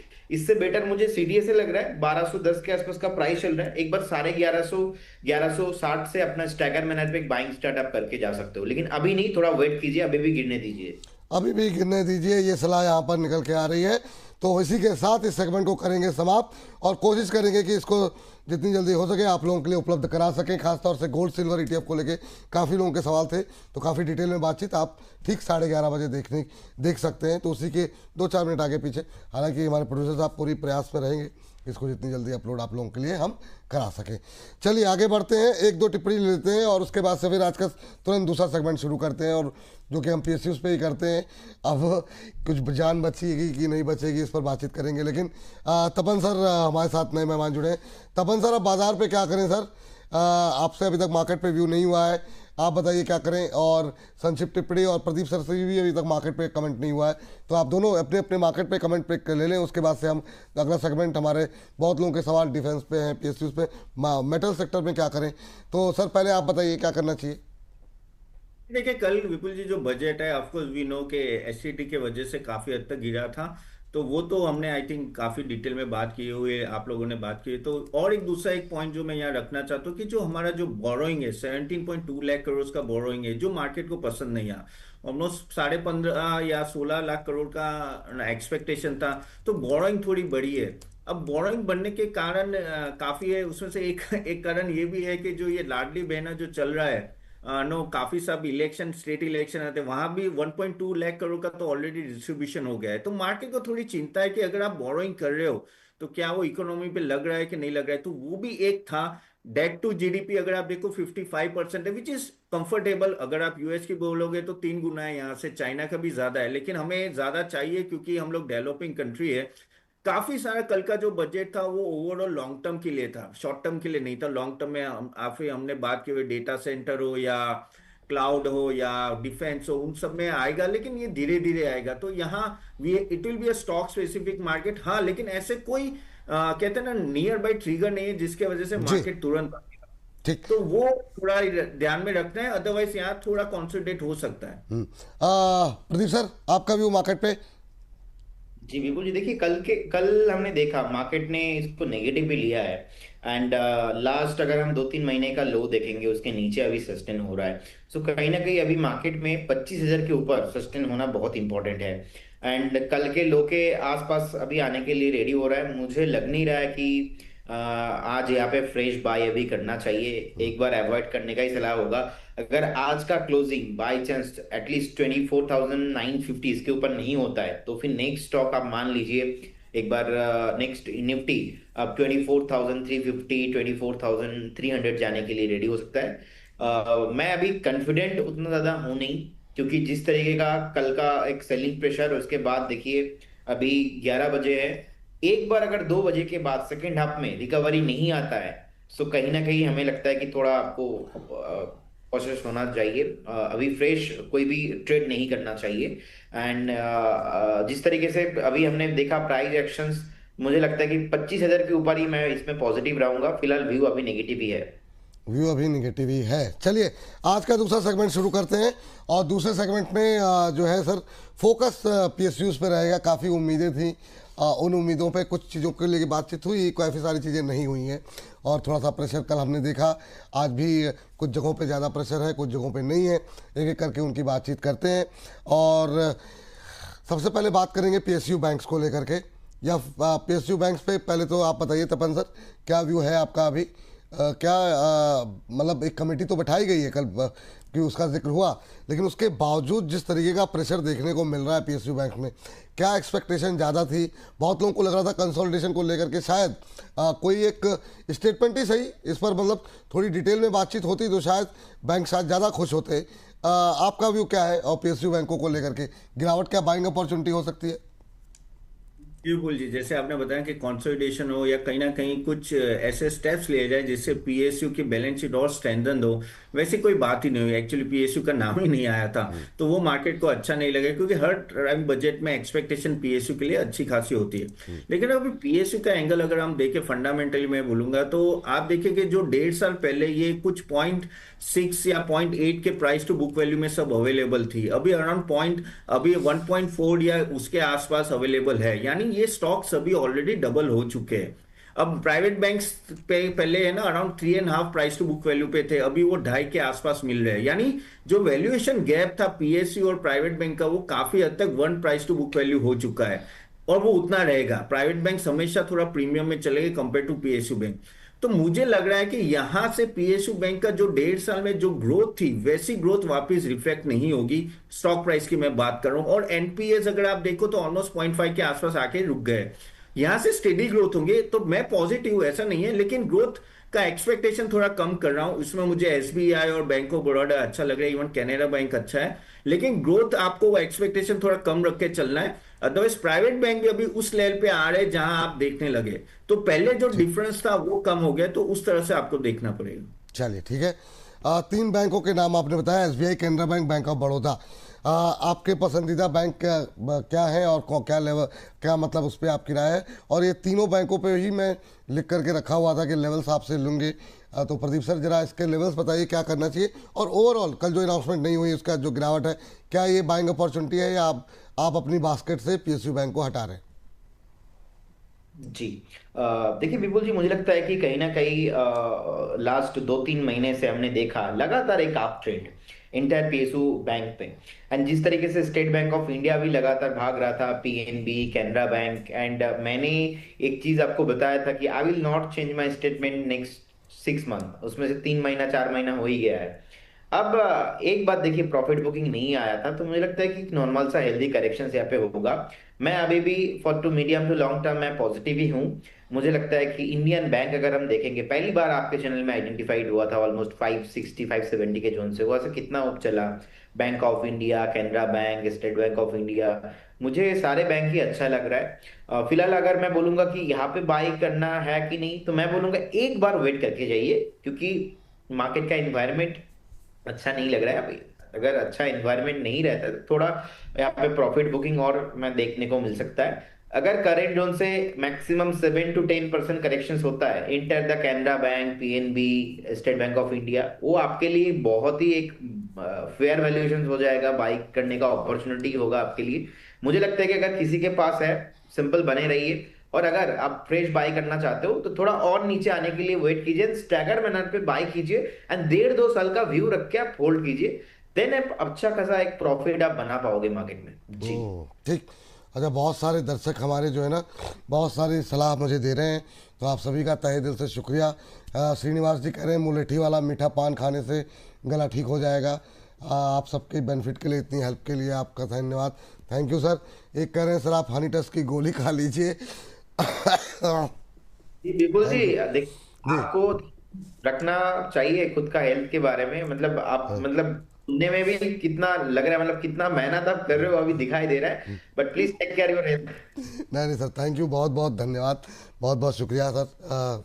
लेकिन ठीक है, बजट का दिन वैसे ही बड़ा होता है तो ठीक है, बाद में देख लिया जाएगा थोड़ा सा अवकाश वगैरह। चलिए अभी सर जो मेटल पे आते हैं, और मेटल में जिस तरीके से सोने चांदी टूटा, कॉपर में टूटा, तो यहाँ पर भी गिरावट रही, लेकिन आज रिकवरी है। शुरुआत करना चाहेंगे हिंदुस्तान कॉपर के साथ। हिंदुस्तान कॉपर में अब क्या करें आज, मतलब अब 600 के आसपास स्टेबलाइज होता हुआ दिखाई दे रहा है। तपन सर, क्या व्यू है आपका हिंदुस्तान कॉपर को लेकर के? 0.25% की गिरावट, मजबूती आज देखने को मिल रही है। मैं काम करता हूँ, फंडामेंटल व्यू आपसे लेता हूँ, टेक्निकल चार्ट के लिए प्रदीप सर के पास जाता हूँ। तो अभी कॉपर को लेकर के और डाउन साइड देख रहे हैं, हालांकि एक तरफा रैली तो रही थी, क्योंकि बहुत लोग जो ऊपर के लेवल पे लिए हैं वो वेट कर रहे हैं, क्या लेवल रहेंगे, क्या सलाह रहेगी आपकी कॉपर को लेकर के तपन सर? हिंदुस्तान कॉपर के पहले विपुल जी, कल मैं ज्वाइन हुआ था आपके चैनल में, लेकिन अरे लेट मुझे हुआ पता था। है सर, वो लेकिन पहले मुझे करना था, लेकिन मेरे गले की हालत सुबह से लगातार बैठे बैठे ना वो हो गई थी, तो फिर मैंने थोड़ा सा ब्रेक लिया था, तो उस समय जो है आपके साथ ज्वाइन हो नहीं पाए। जी सर। लेकिन सर मैंने देखा काफी कमांडेबल जॉब था सर। बहुत डिफिकल्ट होता है इतने घंटे तक नो एनालाइज करना, मैं समझ सकता हूँ। So very thank you very sir, commendable job sir. Thank you sir. Regarding copper, कहते हैं ना कि यहाँ देखिए एट द एंड ये सभी स्टॉक, कॉपर ले लो, हिंदुस्तान कॉपर ले लो, हिंदुस्तान जिंक ले लो, या स्टील ले लो, सिल्वर गोल्ड, ये सब बेस मेटल के प्राइस पे चल रहे हैं, वर्ल्ड लेवल पे जो चल रहा है। तो सर फंडामेंटल में पूछो तो अपने रेंज से तो बहुत आगे चला गया है ये सीरियसली बहुत ही पीक पे है। फंडामेंटल इस लेवल पे तो कोई चांस नहीं है कि आप ले सकते हो, क्योंकि अगर आप बात करें इन सब स्टॉक की, तो इसमें प्रॉब्लम क्या होता है कि ये साइक्लिकल स्टॉक है, जैसे हमें पता है। तो you have to be careful कि किस लेवल पे आप इन सब स्टॉक्स में एंटर कर रहे हो। 103 का पी है, अगर 103 का पी यानी किसी मेटल इंडस्ट्री का देखा नहीं हूं, मैक्सिमम मेटल का जाता है 15 या 20 या 25, 103 का पी है तो ऑलरेडी ओवर वैल्यूड है। तो मेरे हिसाब से कूल ऑफ होगा, और इसमें ज्यादा प्रदीप सर ज्यादा अच्छी तरह से बता पाएंगे, क्योंकि यहाँ टेक्निकल ज्यादा रहेगा कंपेयर टू फंडामेंटल। क्योंकि देखिए कॉपर इज न्यू ऑयल ऐसी बातें कर रहे हैं, लेकिन सर वो कुछ साल के बाद है, अभी के अभी उस प्राइस आप लोग ला नहीं सकते, और जो आ चुकी है तो काफी हद तक मेरे हिसाब से फंडामेंटल तो अभी एंटर करने की ना होगी। वीकनेस ही दिख रही है, technical I think I will not able to give you. जी चलिए, इस बीच जो है अम्बाला मैम भी हमारे साथ संपर्क जुड़ गया है। अम्बाला मैम, आपकी टिप्पणी क्या होगी अभी? कॉपर पे भी आप व्यू दीजिए, और जिंक पर लेवल्स में चाहूँगा कि आप कॉपर के जरा बताइए, हिंदुस्तान कॉपर के क्या ये करेक्शन पूरी हो गई है? और जिंक पे, हिंदुस्तान जिंक पे प्रदीप सर जरा देखिए कि कहाँ पे अब अपॉर्चुनिटी है भी या नहीं है। पहले अम्बाला मैम जी। तो देखिए अभी हिंदुस्तान कॉपर 600 के आसपास है, अभी नहीं हुई है करेक्शन पूरी। ये आपको यहाँ से भी आप मान के चले कि 10-15% डिप है। अब जब आप ये समझ गए हैं तो आपको आंसर मिल गया है कि अभी नहीं खरीदना है, एवरेज करना है, अभी नहीं करना है, जस्ट वेट। थोड़े दिन के बाद में प्राइस वैल्यूएशन कंफर्ट आने लगेंगे, क्योंकि खरीदना तो हिंद कॉपर है, बट अभी नहीं। That is the confirm thing. So अगर आप फ्रेश इन्वेस्टमेंट के बारे में सोच रहे हैं, जस्ट डोंट बाय नाउ। 10 से 15% तो कम से कम और डिप है, तो एक बार वापस से रिव्यू करेंगे जब इतना करेक्शन हो जाएगा। And hopefully during that time अगर एमसीएक्स से भी कुछ कंफर्मेशन मिल जाती है, मतलब ग्लोबल मार्केट से फॉर दैट, तो शायद इसमें और क्लैरिटी मिल जाएगी कि कब खरीद लेना है। लेकिन 10-15% डिक्लाइन और तो पॉसिबल है। करंट लेवल से 10-15% और टूटेगा। जिनके पास है वो क्या बेच के निकल जाए, नीचे खरीदें, या फिर अभी होल्ड करके रखें, जब भाव आएगा तो एवरेज किया जाएगा 10-12% नीचे? बिल्कुल, अगर आप देखिए, अगर आप एक सही सलाह मुझसे सुनना चाहते हैं, अभी बेच लो यही पैसा। अगर आपका मतलब बहुत महंगी बाइंग नहीं है तो, अगर आप 3 महीने का ही व्यू देख रहे हो तो, 1 साल का नजरिया नहीं है तो ही आप इसको बेच लो अभी के लिए। और वापस आपको ये कम से कम मतलब 10-15% तो करेक्ट होना है अभी, तो वहां पर आप चाहें तो दोबारा इन्वेस्टमेंट फ्रेश प्लान कर सकते हैं, जितना क्लोज हो सके 200 दिन के मूविंग एवरेज के पास में। ये आपने अच्छा कहा। अगर आप मुझसे सही सलाह सुनना चाहते हो तो गलत सलाह कौन सुनना चाहता है मैडम? सभी यही चाहते हैं, हमें सही सलाह ही सुनती दीजिए। नहीं, कई बार क्या होता है, ये वाली सलाह थोड़ी हार्ड हो जाती है, मतलब पीपल लाइक कि आपने तो ऐसे निकलने के लिए बोल दिया, लेकिन बताना पड़ेगा ना आपको। मतलब आई कांट से कि जो like that. भावनाएं समझ गए मैम, है ना, तो भावनाओं को मैं समझ रहा हूँ। प्रदीप सर, हिंदुस्तान जिंक में बताइए सर, क्या करना चाहिए? एक तरफा रैली रही, अब जो करेक्शन आ रहा है, बीच में ओएफएस वाली खबर भी थी, उसकी वजह से भी थोड़ा सा करेक्शन आया था, अभी करंट लेवल पे क्या करने हिंदुस्तान जिंक में? बीच में बहुत चला था और हमें प्रॉफिट बुकिंग भी देखने को मिला। और आज सुबह सुबह ना Hindustan copper and Hindustan zinc दोनों काउंटर में ही एक शॉर्ट कवरिंग मूव आ रहा था। लेकिन जिस तरीके से फिर से gold silver and international market पे अभी मैं देख रहा था, कॉपर का प्राइस भी थोड़ा बहुत फिर से डेंट लगा है। सो इसीलिए ना ये जो शॉर्ट कवरिंग मूव है सस्टेन नहीं हो पा रहा है।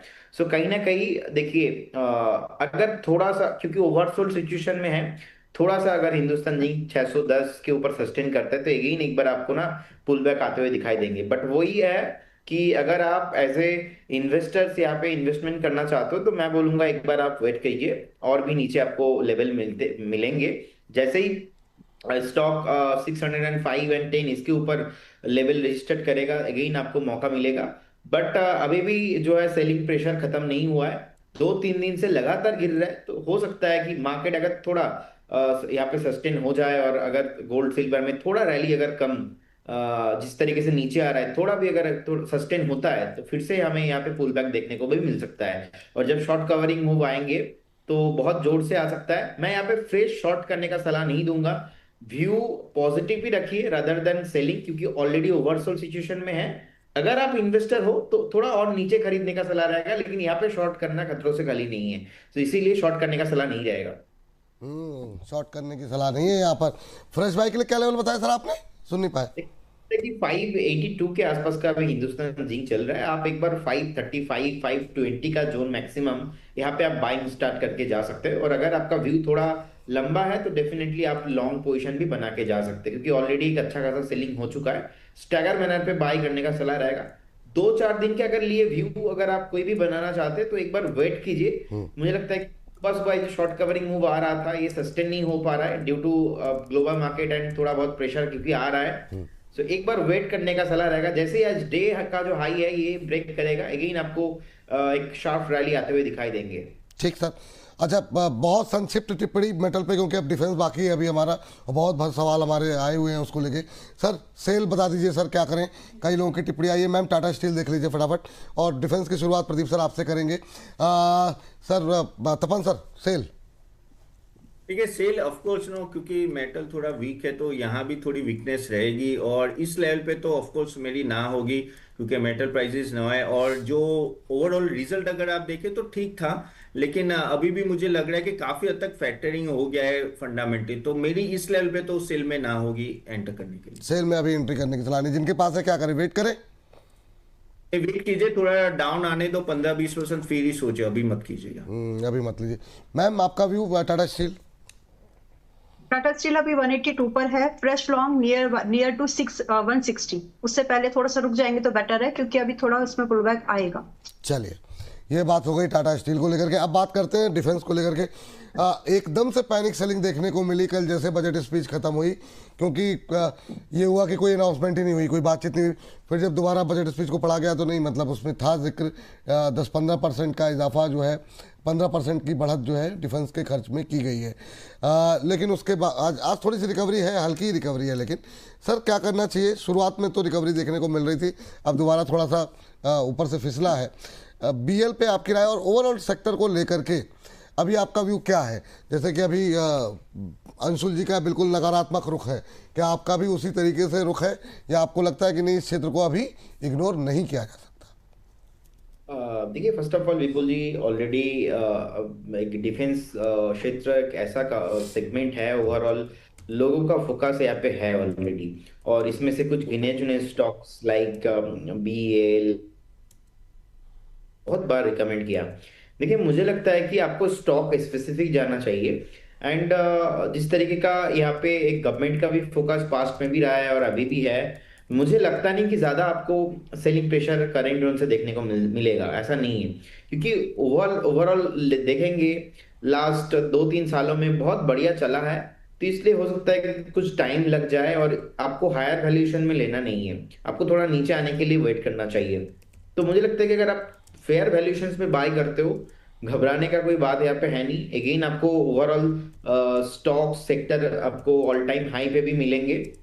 सिचुएशन इन्वायरमेंट आजकल में उतना बढ़िया है नहीं, थोड़ा बहुत negative sentiment he overall stocks and sector में दिखाई दे रहा है। सो मुझे लगता है कि बीएल जैसे कि अभी 423 425 के आसपास का प्राइस है, एक बार वेट कीजिए। अगर फ्रेश बाइंग ऑलरेडी आपने किया है तो आप डेफिनेटली बने रहिए। एक बार अगर कभी भी 400 के आसपास मिलता है तो यू शुड बाय, आपको बाय कर लेना चाहिए, आपको वेट ज्यादा नहीं करना चाहिए। क्योंकि हमने देखा रिसेंटली लास्ट 2-3 महीने में दो से आई थिंक 2 या तो 3 बार बीएल एक बार 385 380 के अराउंड एक अच्छा खासा बेस बनाया, उसके बाद एक ऑल टाइम हाई लगा के फिर से थोड़ा अभी 423 के आसपास कारोबार हो रहा है। मुझे लगता है कि बीएल का टारगेट स्पेसिफिक 490, उसके बाद 540 550 के आसपास मैं देख रहा हूँ नेक्स्ट आने वाला 2 से 3 क्वार्टर में। मैक्सिमम आपको 1 साल वेट करना पड़ सकता है, क्योंकि इनके पास जिस तरीके का ऑर्डर बुक है। एंड हिंदुस्तान एरोनॉटिक भी सेम, मुझे लगता है कि आपको एक न्यू ऑल टाइम हाई देखने को मिलेगा। अगर रही बात बाय करने का, मैं बोलूंगा आज नहीं, 1-2 हफ्ता और वेट करके जाइए। अगर थोड़ा करेक्शंस मिलता है, उस करेक्शंस के में आपको अपॉर्चुनिटी ढूंढना चाहिए रदर देन सेलिंग। सेल तो करने का सलाह नहीं रहेगा। ओवरऑल जिस तरीके से दुनिया भर में एक वार का माहौल है, मेरे को लगता नहीं कि ज्यादा डिफेंस स्टॉक्स नीचे आएंगे। चलिए, ये बात हो गई डिफेंस को लेकर के प्रदीप जी की तरफ से। तपन सर, आपका व्यू संक्षेप में क्या होगा अभी डिफेंस को लेकर के? कुछ बदला है बजट के बाद? जी ऑफ कोर्स मैं तो बाय ऑन डिप्स रखूंगा ही, इवन एट दिस लेवल और इवन लोअर लेवल। देखो हम लोग डीप पकड़ नहीं पाएंगे, लॉन्ग टर्म विजन रखिए। 5-10 साल में मेगा ट्रेंड है। 15% अगर गवर्नमेंट ने डाला है यानी इनको ऑर्डर्स मिलने वाले। ओनली थिंग इज कि इनका एग्जीक्यूशन और एफिशिएंसी किस तरह से बढ़ रहा है। ऑर्डर बुक 4 गुना है ऑलमोस्ट सबका। तो आई थिंक धीरे धीरे एग्जीक्यूशन पे काम कर रहा है। कैपेसिटी सब मेजरली बीएल एचएल जीआरएसी ये सब आगे बढ़ा रहे, मेजागॉन, तो वो उसमें भी काम कर रहे हैं। तो मेरे हिसाब से 1 साल में मार्जिन इंप्रूवमेंट होगा और एग्जीक्यूशन भी इंप्रूव होगा। तो ये तो मेगा ट्रेंड है, आपको जरूर इसमें इन्वेस्ट करना चाहिए इस लेवल पे। और even at dips I think stagger manner में कहिए, I think I am okay with this sector. अच्छा, चलिए यहाँ पर, अच्छा ये हमारे दर्शकों के जो मतलब हरिओम माहेश्वरी जी की टिप्पणी आई है। सचिन तेंदुलकर, चोट लगा है पर मैं खेलेगा। विपुल सर, गला खराब है पर मैं बोलेगा। Hats off to master blaster Vipul sir. कहाँ कहाँ से टिप्पणियाँ लेकर के आते हैं गुरुदेव। हरिओम जी धन्यवाद धन्यवाद, मतलब क्या ही कहा जाए। अंबाला मैम, बीडीएल पे आपका व्यू और ओवरऑल डिफेंस को लेकर के, और आप चाहें तो लिस्ट भी जो अगर आपकी डिप पे कहाँ खरीदना है उसके आप फटाफट बताइए। 28 हो गए तो जी। ओके, यस, तो बीडीएल 1290 पे आ गया, मत खरीदो लेकिन, क्योंकि यहाँ से 10% टूटेगा। उस 10% टूटने के बाद लगभग आप 1100 के आसपास की इस रेंज में आप खरीदारी का व्यू आराम से रख सकते हैं। बट मत खरीदिए यहाँ पर, लगभग 1000-1100 तो कम से कम तक ये आएगा ही। तो वहां पर आप खरीदारी के बारे में सोचना चाहे तो बिल्कुल सोच लीजिए। मैं ये नहीं बोल रही हूँ कि आज ही जाएगा, 2-4 दिन लग सकते हैं, लेकिन आ जाएगा।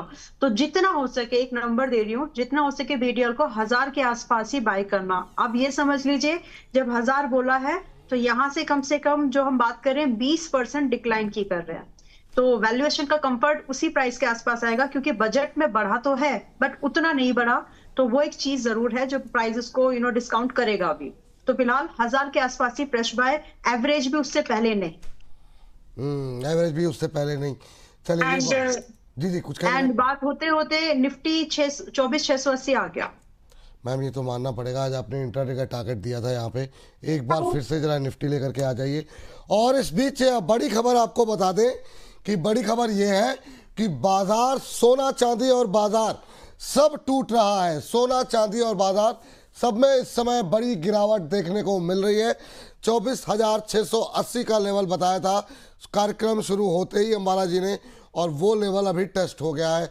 जब ये लेवल की बात हुई थी तब मुझे लग नहीं रहा था कि तुरंत आज में हो जाएगा, लेकिन सोने चांदी में भारी गिरावट का भी सिलसिला जारी है। और अब यहाँ पर 9% का लोअर सर्किट सिल्वर में लग गया है। सिल्वर में 9% का लोअर सर्किट लग गया है। बड़ी गिरावट यहाँ पर देखने को मिल रही है। तो शेयर बाजार हो या फिर कमोडिटी बाजार, ये देखिए एमसेक्स पर जो चांदी की कीमत में 9% का सर्किट लग गया है, इसको हटा दिए अपडेटेड प्राइस। हाँ, 9% का लोअर सर्किट, बिल्कुल सही। तो यहाँ पर चांदी में 9% का लोअर सर्किट लगा है। बाजार टूटता हुआ दिखाई दे रहा है हर तरफ, मतलब जितने इंस्ट्रूमेंट्स हैं इन्वेस्टमेंट के, सब जगह तबाही मची हुई है। प्रदीप सर, एक रिएक्शन जाते जाते आपका क्या रहेगा, मतलब जिस तरीके से गोल्ड, सिल्वर, मेटल, क्रूड और ये अब जो है हम देख रहे हैं कि मार्केट में भी बड़ी गिरावट। बिल्कुल जी, साथ में बिटकॉइन भी ऐड कर लीजिए। Bitcoin, yes yes yes, bitcoin में बिल्कुल बिल्कुल नीचे गिरा था, तो ऐसा ना बहुत दिन बाद देखने को मिल रहा है, crude, gold, silver, equity, commodity सब एक साथ नीचे आ रहा है। देखिए गई भैंस पानी में बोलते हैं ना प्रदीप जी, गई भैंस पानी में बोलते हैं ना, यहाँ पे तबेला पानी में है इस बार। ये मतलब ये बिल्कुल वो क्या है, मतलब वो डायलॉग था ना बाप का दादा का, तो मतलब गोल्ड का, सिल्वर का, सबका मतलब बैंड बजा हुआ है, क्या ही बोला जाएगा। हाँ हाँ हाँ, चलते चलते आप लोगों का आखिरी रिएक्शन, इस सेगमेंट को भी अब समाप्त करने का वक्त हो गया। सर 11:30 बजे, 11:30 बज चुके हैं, हमारा खास सेगमेंट अपलोड हो गया है। जरा स्क्रीन पर एक बार जरा टी स्प्लिट दिखा दीजिए सबको, धन्यवाद करने से पहले। ये देखिए gold, silver, ETF versus stock, आज की जो गिरावट है उसमें क्या खरीदें, क्योंकि इसमें जो हमने बातचीत की है गोल्ड, सिल्वर, ईटीएफ को लेकर के तो बातचीत हुई है, साथ ही साथ एमसीएक्स ग्रो, बीएससी, सीडीएसएल, इन सब को लेकर के बातचीत हुई है। तो आप जाइए देखिए, 11:30 बजे अपलोड सेगमेंट हमारा हो गया है। और ये जो अभी हमने बातचीत की है पीएसयू को लेकर 2:30 बजे अपलोड होगी। तो लगातार बोनस के साथ बने रहिए, और गोल्ड, सिल्वर में जो गिरावट देखने को मिल रही है इसको लेकर के नए नए शोज हम और भी लेकर के आ रहे हैं। तो आज विशेष रूप से नजरें, निगाहें अपनी जो है वो बोनस पे बना करके रखिएगा। चाहे जो अभी एक्सपर्ट बड़े बड़े जितने भी नाम हैं आपको यहाँ पर देखने को मिलेंगे स्क्रीन पर, आप बोनस की स्क्रीन पर लगातार बने रहिए। और सबको धन्यवाद देने से पहले एक एक रिएक्शन जाते जाते, जिस तरीके से अब जो है तबाही मची हुई है, चलिए इस बीच क्या कहेंगे तपन सर, सोना चांदी बाजार सब टूट रहा। ठीक है, मेटल पे तो मैं ना ही बोलूंगा मत एंटर, लेकिन हमारे इक्विटीज के लिए आई थिंक हमने विस्तार में ऑलरेडी कल और आज बात कर चुके हैं। डीप में बाय कीजिए। देखिए लॉन्ग टर्म में यही है कि इस लेवल पे आपको भाव मिल रहे हैं जो अच्छे खासे नीचे आ रहे हैं। आई थिंक ये एक्यूमुलेशन का जोन है लॉन्ग टर्म के लिए। आई थिंक धीरे धीरे एक्यूमुलेट कीजिए, ये सब एक साल में आप देखिएगा बहुत अच्छा रिटर्न देंगे। मेटल्स को निकाल दीजिएगा, अदर देन मेटल्स जो हमने सब सेक्टर जो कल फोकस में, I think you can start buying, it's a good level to enter honestly. अरे प्रदीप जी आपका बर्थडे है क्या? एक दर्शक लिख रहे हैं एलटी मेंबर्स करके, हैप्पी बर्थडे प्रदीप जी, है क्या बर्थडे आपका? हाँ जी हाँ जी। अरे बहुत बहुत तालियों के साथ भाई स्वागत किया जाए प्रदीप जी का। हमारी तरफ से जन्म दिवस की बहुत बहुत ढेरों शुभकामनाएं। आप उत्तरोत्तर प्रगति करें सर। एक साल में जो आपके साथ सफ़र रहा बड़ा शानदार रहा, दर्शकों ने काफ़ी एंजॉय किया। आप ऐसे ही निरंतर उत्तरोत्तर प्रगति करें, परिवार में प्रसन्नता रहे आपके। तो बहुत बहुत शुभकामनाएं। मुझे पता नहीं था, वरना कार्यक्रम की शुरुआत ही उससे करते जी। कमिटमेंट दे रहे हैं। हाँ क्या कह रहे हैं सर? बर्थडे के दिन भी कमिटमेंट से यहाँ आए ये सर मतलब वो इनका है शुरू से ही सर, वो एक बार कमिटमेंट कर दी तो फिर मैं अपने आप की भी नहीं सुनता। चलिए अम्बाला मैम, नहीं सर बहुत बहुत धन्यवाद। अम्बाला मैम क्या कहेंगे इस गिरावट पे, लास्ट कमेंट आपका? इस गिरावट में रिलायंस खरीद लो। अब रिलायंस मैंने भेजा भी है, वैसे रिलायंस एंड कोटक बैंक में हम लोग लॉन्ग पोजीशंस बना सकते हैं करंट प्राइसेस पर। आपको ऑप्शंस प्ले करना आता है तो ऑप्शंस भी ट्रेड करंट कर सकते हैं आप। तो दो चीजें हैं जो इस गिरावट में आप खरीद सकते हैं, रिलायंस एंड कोटक बैंक। रही बात कि डरना है क्या, देखिए कल एक स्टेटमेंट दिया था, वापस उसी को फाइनल और सिंपल वर्ड्स में बोल रही हूँ। 200 दिन का मूविंग एवरेज जब टूटा तो दो ही इंस्टेंसेस ऐसे हुए जहां पर अप टू 40% तक की गिरावट आई थी 2008 में और कोविड के टाइम पर। अदरवाइज 200 दिन के मूविंग एवरेज से 8 से 20% तक का ही डिक्लाइन हुआ है। एंड जब आज हम बात करें तो 4% ऑलरेडी वहां से गिर चुका है। तो जितना हो सके थोड़ा सा और डिप आ जाए तो खरीदने की हिम्मत करो। और उसमें क्योंकि आप इंडेक्स की बात कर रहे हैं तो इंडेक्स के हैवी वेट्स खरीदना, ताकि जब वो मूवमेंट हो वो आपको मिल जाए। That's all. बाकी बहुत सारे स्टॉक्स डिस्कस हुए हैं विपुल जी, जो हमने अपने मेंबर्स के साथ भी सिमिलर व्यू रखा है उनके साथ। तो ट्रेडिंग कॉन्फ्लिक्ट तो कुछ नहीं है। जाते जाते एक final statement from my side लिखा है ताकि लोग समझे कि कई बार शायरी ज्यादा अच्छे से समझ में आती है। हर गिरावट डिसास्टर नहीं होती, हर गिरावट डिसास्टर नहीं होती, हर उछाल मौका नहीं होता। जो पेशेंस को स्ट्रेटेजी समझे वो मार्केट से कभी नाराज नहीं होता। सो नाराज मत हो आप मार्केट से, टाइम है, it's just a matter of time. कार्यक्रम में कैसे लिखने का समय निकाल लेती हैं आप, वाह। इमोशंस है, इमोशंस हमारे भी है मार्केट में, ऐसा तो नहीं है। बहुत शानदार। प्रतिभूति बाजार में निवेश बाजार जोखिमों के अधीन है। निवेश करने से पहले सभी संबंधित दस्तावेजों को ध्यान से पढ़ें।